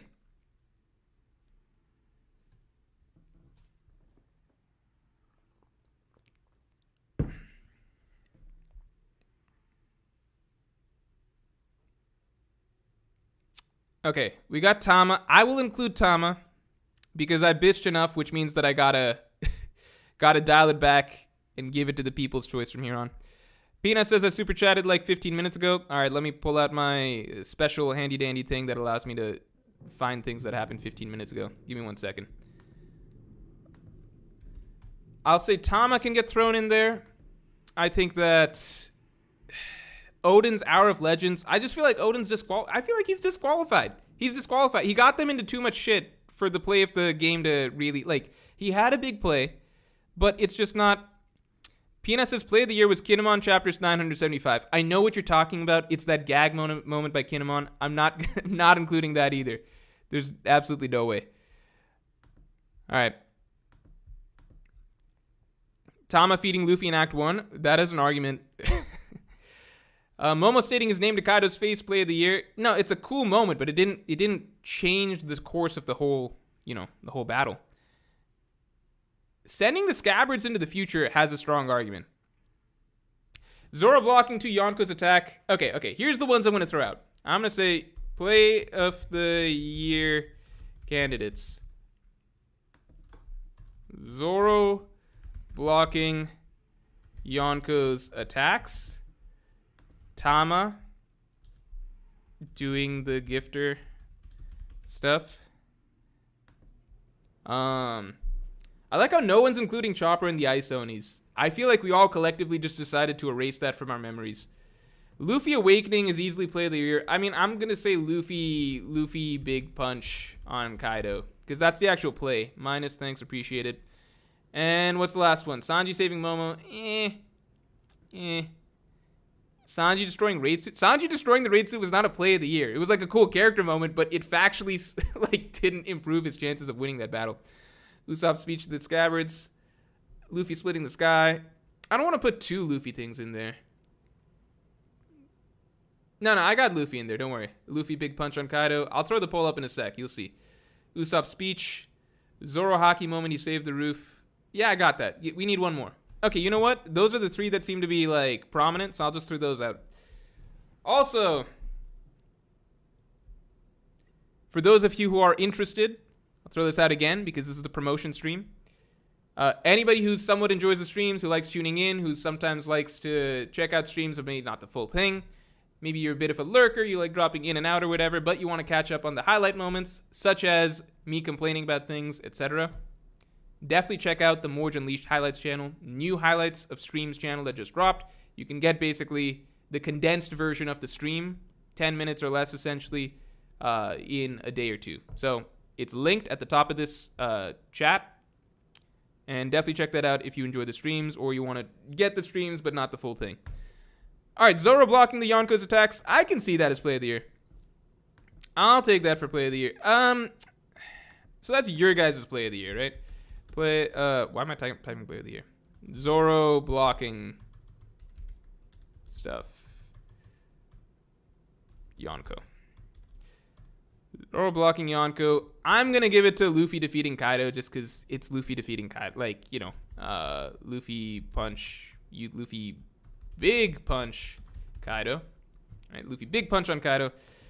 All right, moving on. Best outfit. This is a fun one. This is a fun one. This is one where, 1 second.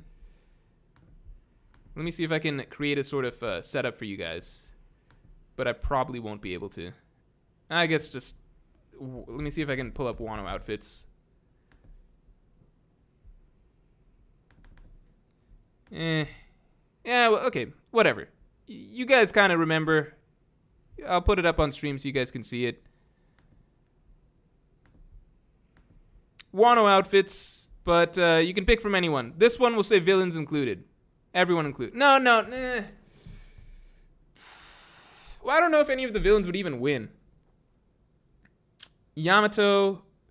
I mean, I'd give Yamato, like, I think Yamato's got a good shot at this one. Very fair shot. Sanji. Okay, Sanji Wano outfit.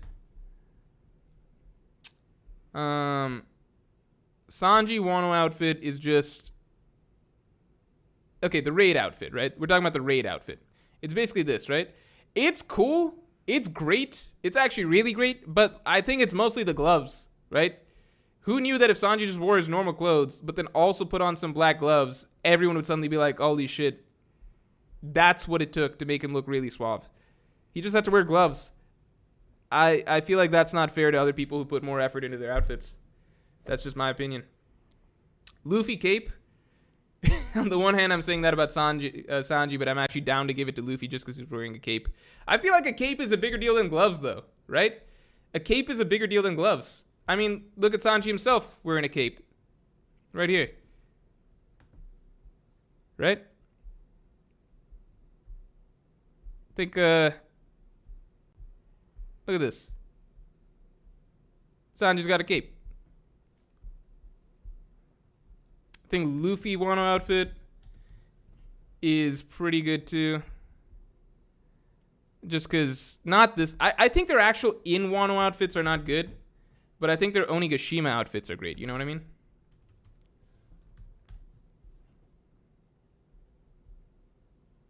I'll say this, which is that if you're talking like Luffy's cape versus Sanji's gloves, like Luffy's cape versus Sanji's gloves, it's kind of like like capes are rarer. You don't often see people wearing a cape. You know what I mean? Versus you do often see people wearing gloves. So I think I give more points for the cape, if that makes sense. Hitetsu, Denjiro King, Zoro's Ronin outfit is fire. Zoro is the only character. I think Zoro and Nami and Robin. But out of the, like, Oda's always going to go fan service with Nami and Robin. But I think out of the guys, everybody got shitty Wano outfits except for Zoro, because Zoro looked cool as a samurai, right? Everyone got cool raid outfits, but when they were in Wano, Sanji looked like Sanji looked like ass.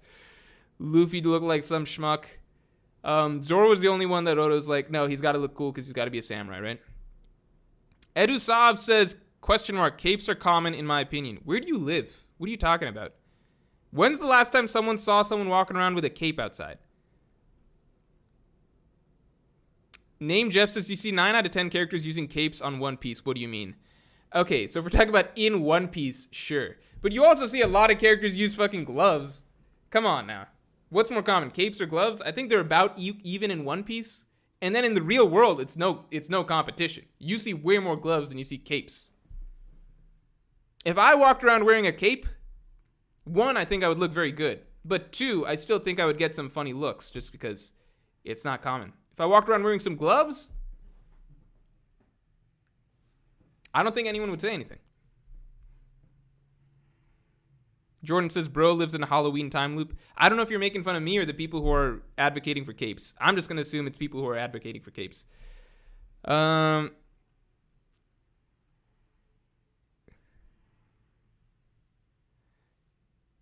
right, wait. We've lost the script. What are we trying to figure out right now? We're trying to figure out who's got the best outfit.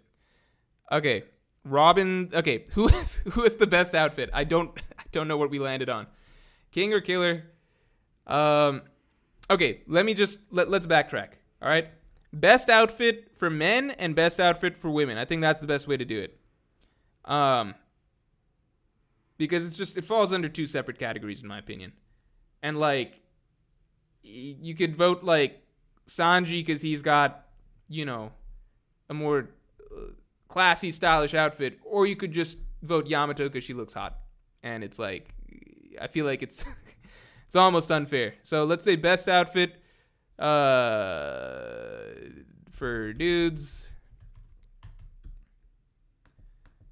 Best outfit for ladies.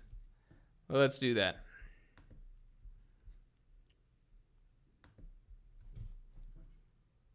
Like, I would take Black Maria for best outfit for ladies. Okay, let's do ladies first. Let's do the gals first. All right. Best outfit girls. Half of the Tobiropo had good outfits as Yamil Diaz. Yeah, I mean, I think who's in there, actually. Black Maria, obviously, I said. Ulti, I don't really have as much. But I think Black Maria, if I'm picking, I would take Black Maria, probably Robin. Nami's outfit during Wano.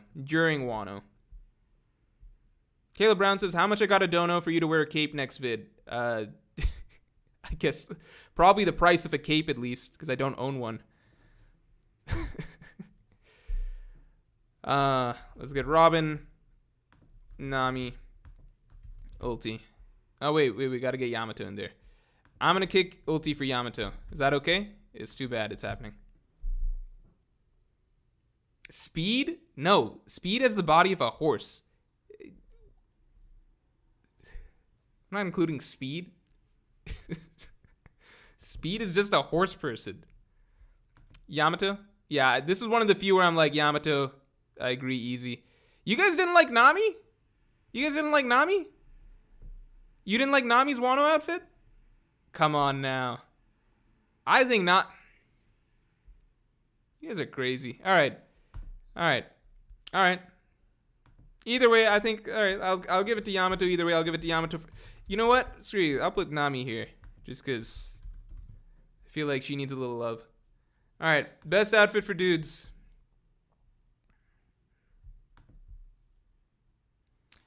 Yamil Diaz says, Hiyori had the best kimono. Can we just say that Captain Mista says horse-phobic Morj? Let me say this. Yeah, I am horse-phobic. Okay? I'm against being sexually interested in horse people. I hope the rest of you are as well. Let's make this very clear. This stream does not discriminate against much, but we do discriminate against that.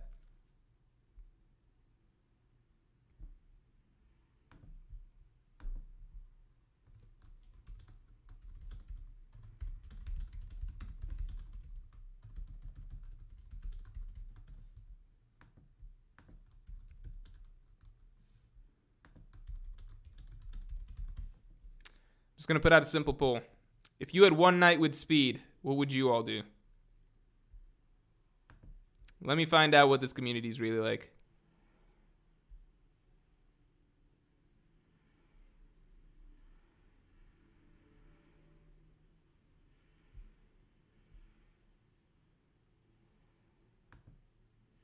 This is crazy. 54 to 46%.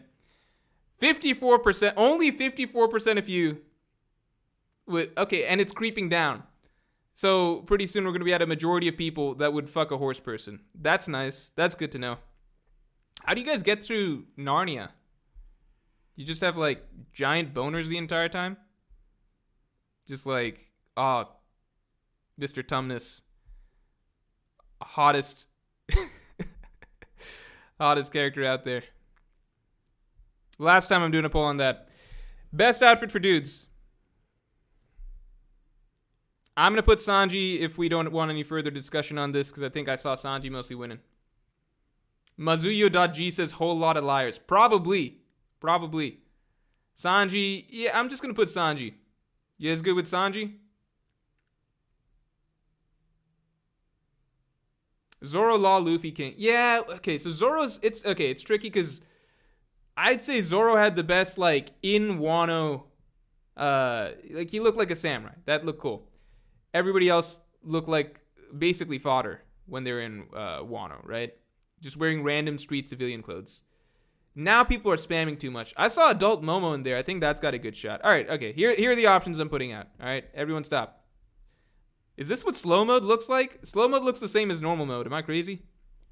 What if slow-mo doesn't actually do anything? All right. Best outfit dudes. We got... Who do we got? Zoro in Wano. I'm going to do Zoro in Wano. Sanji, Onigashima. Momonosuke, adult. If Momo wins this too, then it's actually just an insane sweep by Momo across the board. Pretty impressive. Who else did we have? I think I forget. Some people are saying King. Some people are saying who's who. I think it's good. Oh, some people are saying Luffy. Shit, I should put Luffy in. It's too late now. Yamil Diaz says Hamlet or Fortrix. All right. Okay, Sanji Onigashima is winning. I'll pit Sanji against Luffy, then see what you guys have to say. I'll take Sanji Onigashima. I could see that. Oh shit! I ended the poll way too quick. I saw it start. It became a tie between Zoro and Sanji for a moment. I got to do it again. I'll throw Luffy in. Best outfit, dudes, round 2. Zoro in Wano. Sanji. Remix King says, just a reminder that 30 to 40% are on weed. That is true. I was still shocked when I learned how many of you all are just absolutely stoned out of your minds while you're watching these streams. Weekly Zonin says, I need this horse rant clip for future laughs. If you need the horse rant clipped for future laughs, you are in luck. There is a Morj stream highlights channel that has been recently created that you can find, click on in the chat, pinned at the very top. If you enjoy the streams, if you want to revisit parts of the streams that you enjoyed in a condensed fashion without having to watch 2 hours, definitely check out that channel. Like, subscribe, watch the videos, all that stuff. Once this stream ends, go watch videos from that channel. Sanji on Onigashima. Luffy on Onigashima. All right.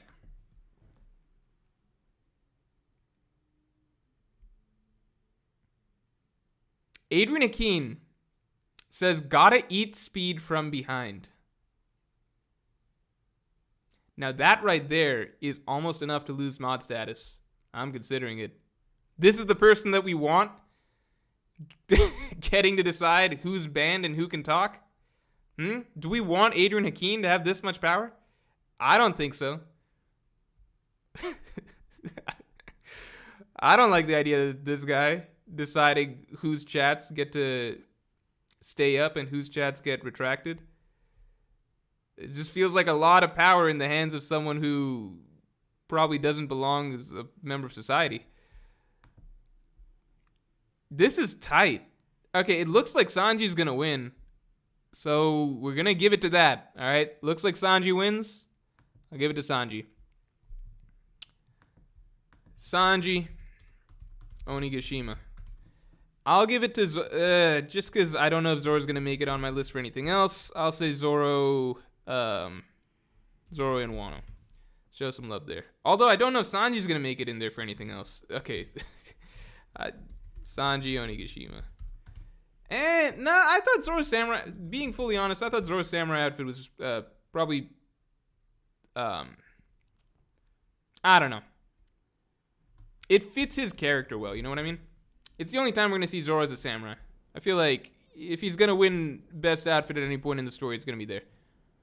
Pocket Monster says, no Jerma 66 outfit. I never loved it too much. For me personally. Felix C says, can confirm, I'm currently blitzed out of my mind. Alright. If it isn't Frankie, this is a fake. I don't know if... Okay. Most assists. Landon Cross says, Morj, who is the hottest gifter? The funniest part is that it is probably Speed, if we're being honest. But that's like... You're basically asking who's the... Hey, look at these half-person, half-animal hybrid mutant things. Look at these weird mutant freaks. Who's the hottest out of them? I'm like, probably that one. I think that one wins. You know, like the first one that we saw. I think it's Speed. Most assists. Okay. I think Law's up there. Zoro and Marco. I think those are... I think Marco wins, but it's fucked because that's basically like the same as Defensive Player of the Year, right? It's basically the same as Defensive Player of the Year. I'm going to not give it to Marco because then it's just doubling down on the same category. I think most assists is Law. I think it's Law because what do we call an assist? Okay, so here's what we call assists, all right? Assists, let's say we're going to be going mainly offensive because we already covered defensive player of the year. We already said Marco, he came in real clutch in defense, blah, blah, blah. Sean Easton says, shout out to Morj for having raid discussions. Shout out to Morj raid discussions for having the clip channel before the clip channel. Also, you gave this group a poll on the horse. They're jumping on the opportunity, no prior experience. I have to email raid discussions back. I forgot about that. Sorry, raid discussions, if you're watching this, I have to email you back. Yeah, raid discussions also, they've been putting the work. They had the jump start on us for the Clips channel. Nothing but respect for raid discussions, who's been bumping them out for a bit. I like going back and seeing the clips on raid discussions. I'm like, oh, that is stupid. Why did I say that? That is funny. Let's see. Yeah, you're right. I shouldn't have given this group a poll. All right. Most assists. Yeah, I think Law, just because you can go backtrack over the... It's got to be Law. It's got to be Law. I think Zoro's a close second in assists because the assists...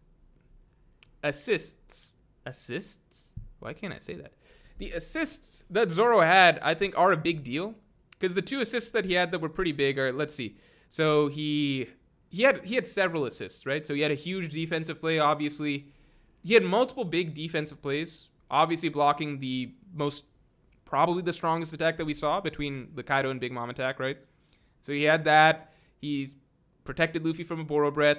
More importantly, he cut Kaido twice while he was on the roof. So again, he saved Luffy with the Boro Breath, but then also with Kaido creating the Twister.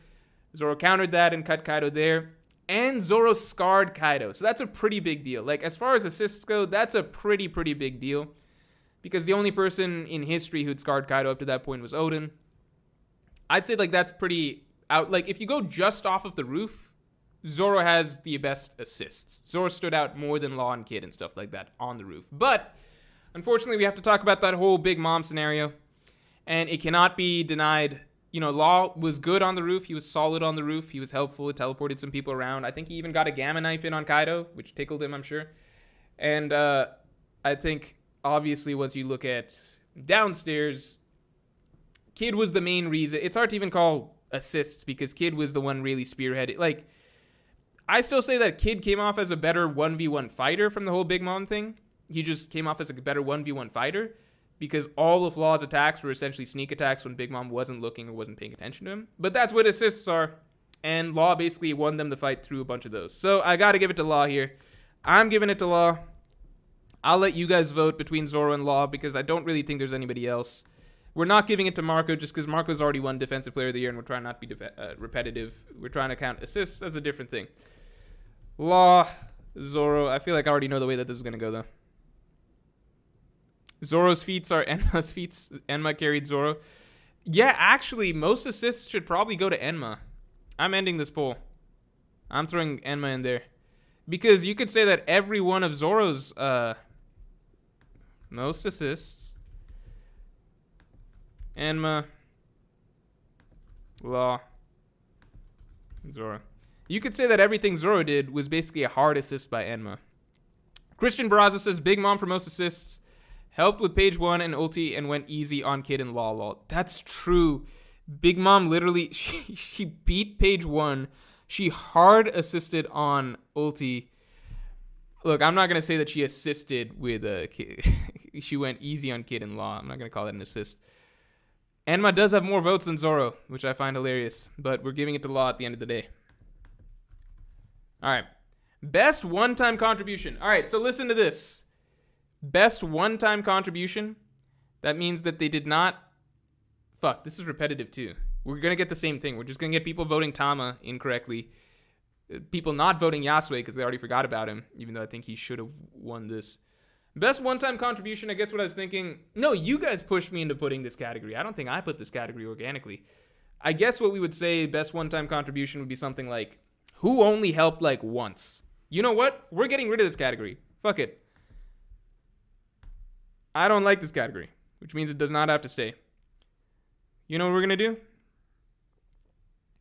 Actually, let's make this whole thing look a little nicer. I'm going to move MVP down to the bottom, and then we're going to vote on MVP. Here are the rules. You can't vote for Luffy. No voting for Luffy. I think Luffy wins MVP. It's not really particularly close at all. MVP, not Luffy. Luffy not included. It's not particularly close at all. It's so obviously Luffy. He did by far the most. Keep in mind that, just to emphasize how not close this is, let me remind you that this whole you want to give credit to Law for spearheading anything. This whole fucking alliance is, I think I'm right on the money. No, I'm a couple chapters off. Look at this. This whole thing. It's all Luffy. Read chapter 819. All of this is Luffy. What about our pact, Straw Hat? Oh, you don't mind, right? I don't, but still, right? The only reason Law is even sticking with this gang is because Luffy ropes him in, right? It's literally all Luffy. I think that there's really not much, look at chapter 849. Luffy is the symbolic... wrong one.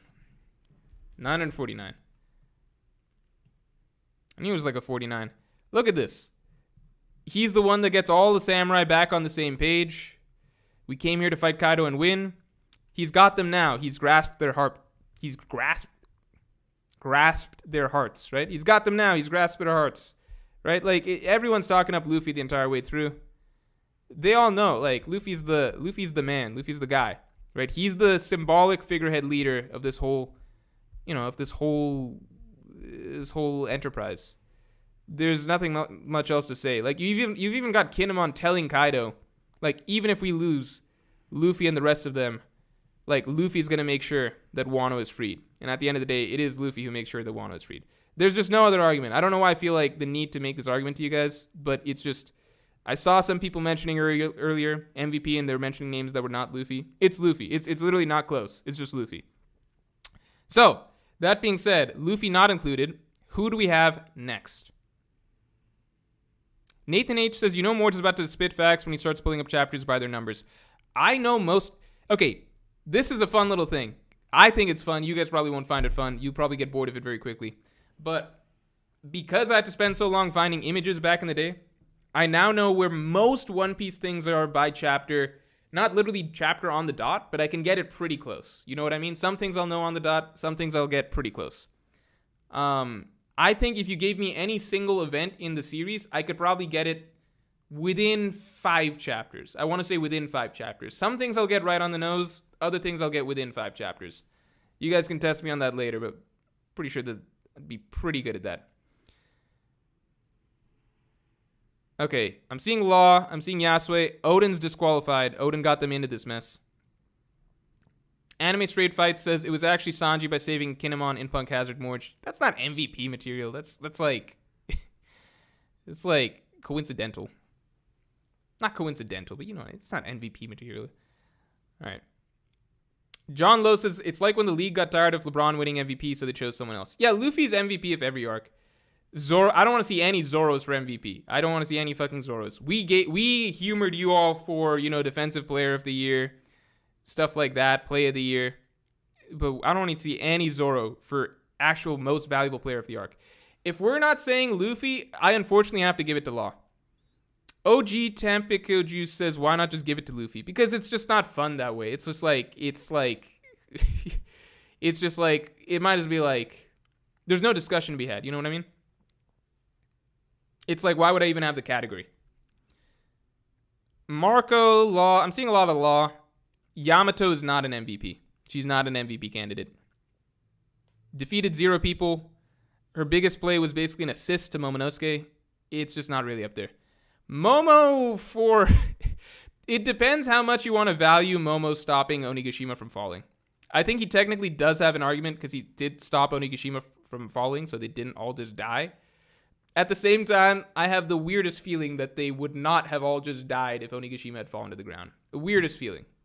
I don't know why I feel that way, but I've just got this sixth sense that in One Piece, everyone wouldn't have just died if Onigashima fell. Marco, so I'm seeing some Marcos. I'm not going to give it to Kaido. Not giving it to Kaido. he's on the losing side. You can't be the most valuable player on the losing side. If they don't give it to LeBron like that, I'm certainly not giving it to Kaido. K7999 says, Marco, only reason Isoni stopped. Yeah, but I think everybody also forgot that the Isoni thing even happened, so how big of a deal is that really?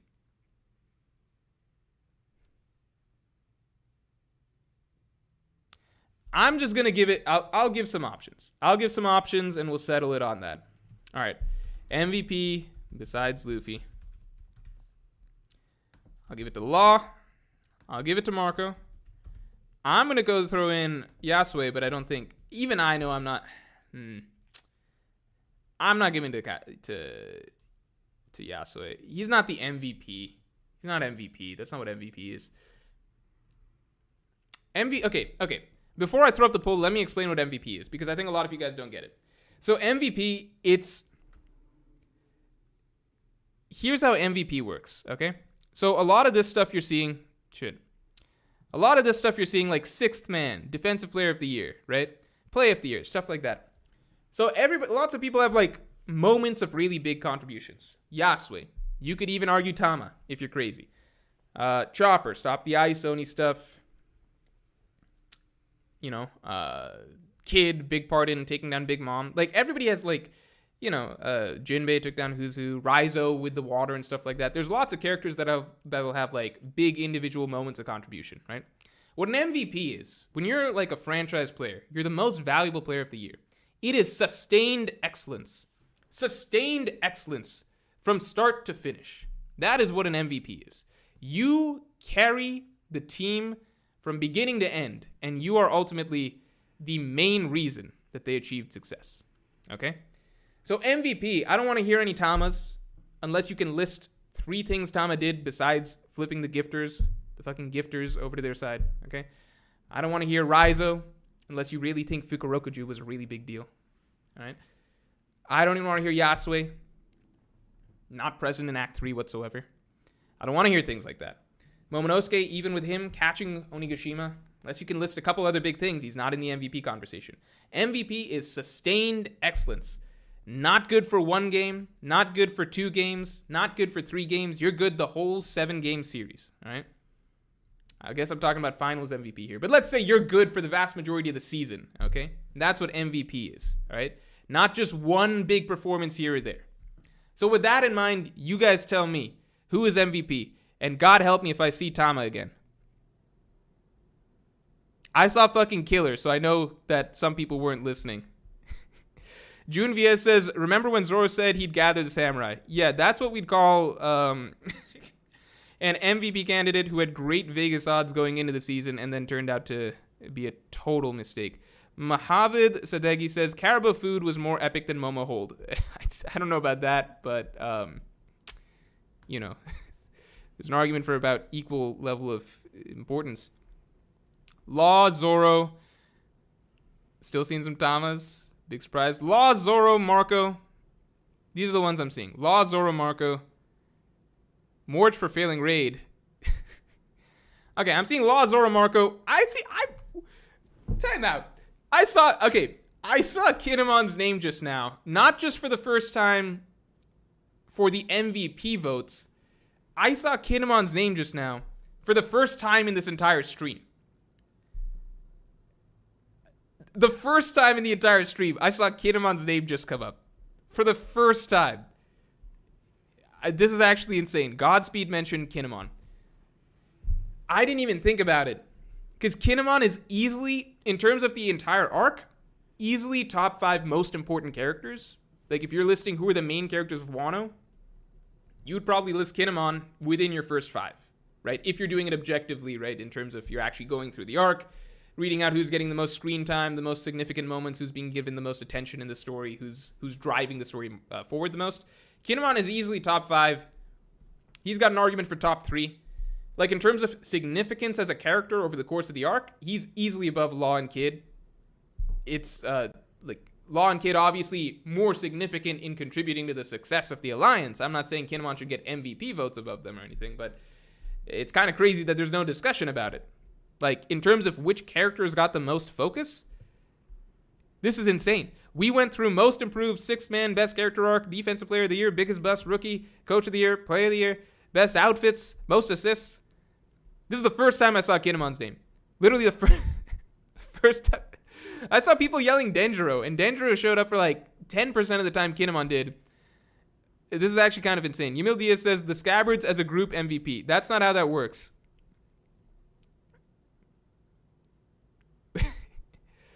Actually, I kind of want to check real quick. Favorite Scabbard. I'm just going to throw out the popular ones. So Kinemon, Denjiro. Thomas Kaz says Kiku's arm since it's motivated Zoro. That's actually a very big point. Who are the other favorites?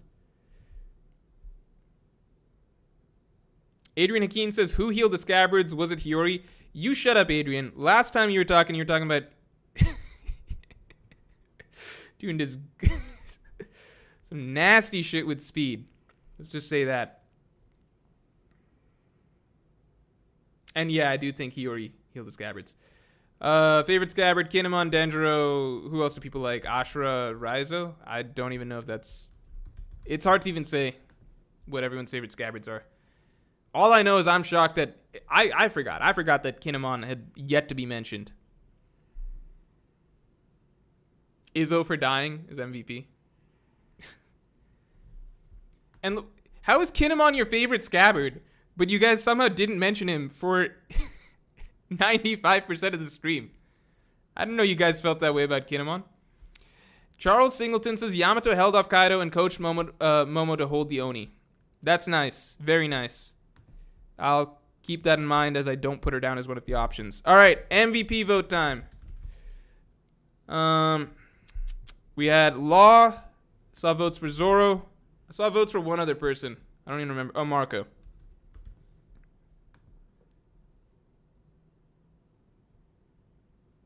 Homeless King says Sparrow.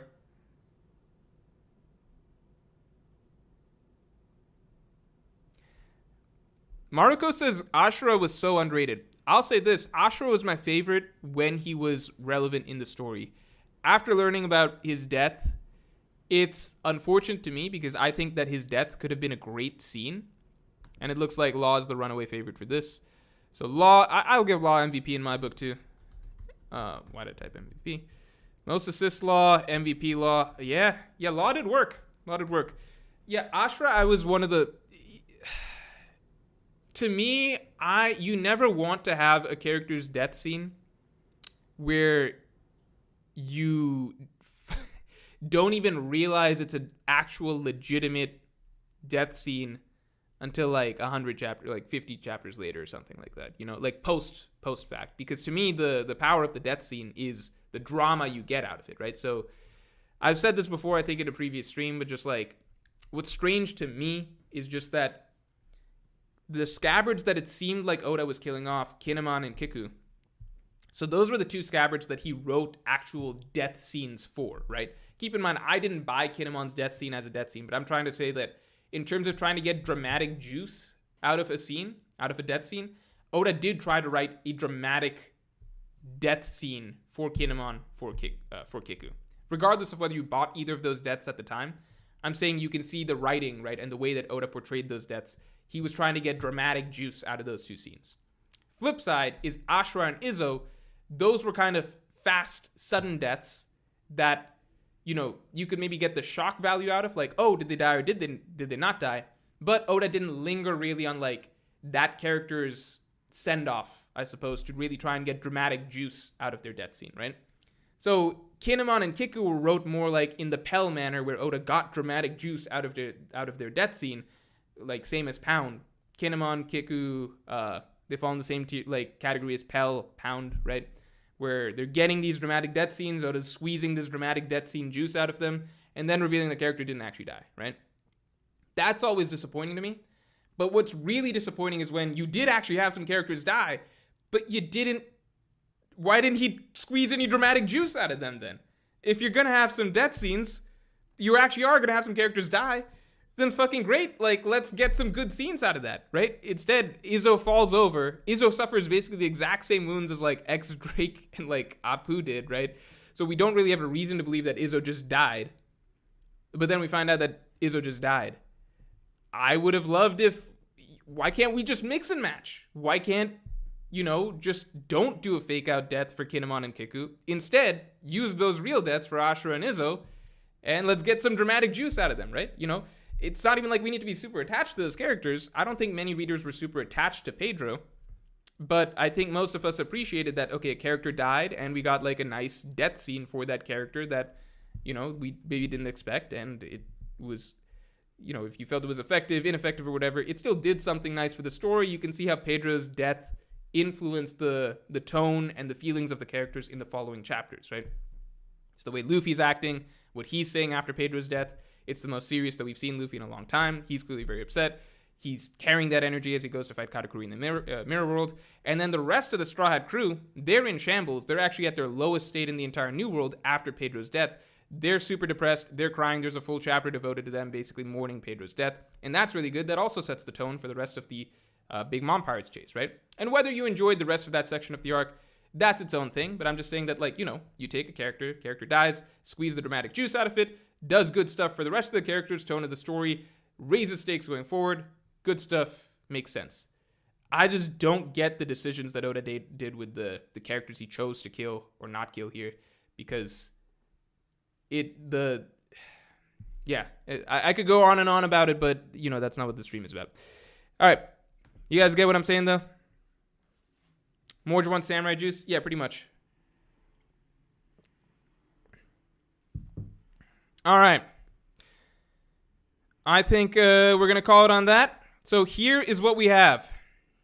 Wait, did I miss any? Let me make sure I didn't miss any tail end. Okay, missed a couple. Hold on.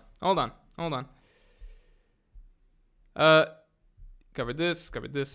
All right. Tala Jahan says, we'll watch on upload, or you could watch on the streams channel, the stream highlights channel, which is linked in the chat above. We'll watch on upload, just dropping by to say Queen was Alliance's true MVP. Also, last vid was great, man. Keep it up. Thanks, appreciate it. Thomas Cass says, I promise you Kiku is top 3 most popular. Here, I'll throw you guys a bone. I'll do, who do you like better? Kinemon. Kiku. I don't feel strongly about Kiku either way. I like Kinemon. I legitimately like Kinemon as a character.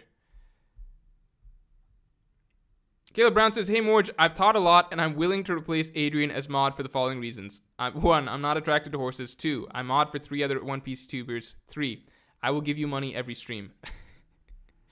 That's nice, Caleb. You keep showing up. You might just be made a mod in the future. Not being attracted to horses is a plus. Modding for 3 other One Piece YouTubers? I don't know about that. I don't know how I feel about that. In fact, I do know how I feel about that. I feel very negatively about that. I am the only One Piece YouTuber you need. You don't need to be hopping around to other channels, going into other streams, joining Jay's raid to boo me. You just need to stay here. This is the only channel you need to mod. Aslan says, Wano in basketball terms is the 2022 Nets. Yeah, for people who get it, you get it. For people who don't even worry about it. No one's saying nothing negative about Wano. Don't even worry about it. All right, so Kinemon still did the poll, won the poll. You guys made me run another poll on the Scabbards for no reason. Thanks, appreciate it as always. All right. All right, we're going to call the stream right there. I'm going to go pick up some food, some sweet green. And, yeah. Wait, no, hold on. We got to go through this. All right, so our final lineup, right? Over the course of the Wano arc, we said most improved as a character was Momonosuke, right? Momonosuke was most improved. 6th man, so who gave the contribution that you didn't really count on the most to give a contribution? Yasue was my choice. You guys picked Tama because apparently the gifters are oh so important to to stop. I must have missed it. Best character arc, I thought Momo. You guys thought Momo. Defensive player of the year, Marco. Marco did so much, starting with stopping the Big Mom Pirates, stopping Big Mom herself temporarily, stopping the Ice Oni virus, which we all forgot about, stopping King and Queen, stopping Kaido from killing Nami. These are all valuable contributions. Nobody else plays defense like Marco. Biggest bust, this was tight. I said it was Kid. Y'all said it was Usopp. Y'all had, I guess, again, I made my case for it, which is just that I felt like Kid we knew should be capable of more. Usopp is the character that we don't think is capable of more, but is also, because he's not capable of more, that's why we're excited to see him do more than he's capable of, if that makes sense. So for me, it's like, sucks. I would have loved to see more from Usopp from a character perspective, and I care more about Usopp as a character than Kid. But man, Kid is the one, like, he came in with a lot of hype. And not hype from fans. Let's not get caught up in this BS readers' expectations shit. Oda went out of his... It's not random that a bunch of One Piece readers were like, hey, it feels like Kid should be a rival to Luffy. No, Oda went out of his fucking way from Sabaody through the starting 2 acts of Wano to make it really, really beat into our heads that Kid is a clear symbolic rival to Luffy, and seems clearly to be gunning for the same things that Luffy is, seems to be built the same way Luffy is, has Conqueror's Haki the same way Luffy is. All of that to lead to basically doing less work against either of the Yonko than Luffy or Law did. Rookie of the Year, Odin. Yeah, that's our favorite new character that came out of Wano. No surprises there. Coach of the Year, Hyogoro. Pretty easy stuff. Was responsible for Luffy's final victory against Kaido. Play of the Year, you guys said Zoro blocking the Yonko. I think that is a very reasonable pick. I personally think it's Luffy's big punch against Kaido just because it ended the whole thing. I'm just going to give it to the straightforward one. Best outfit for the dudes, I said Zoro in Wano. You all said Sanji and Onigashima. I could go swap either of those. Either's fair. Best outfits for the ladies, y'all are haters. None of you like Nami. I picked Nami. I think Nami's ninja outfit in Wano is among her best throughout the series, and she's got a lot of good ones.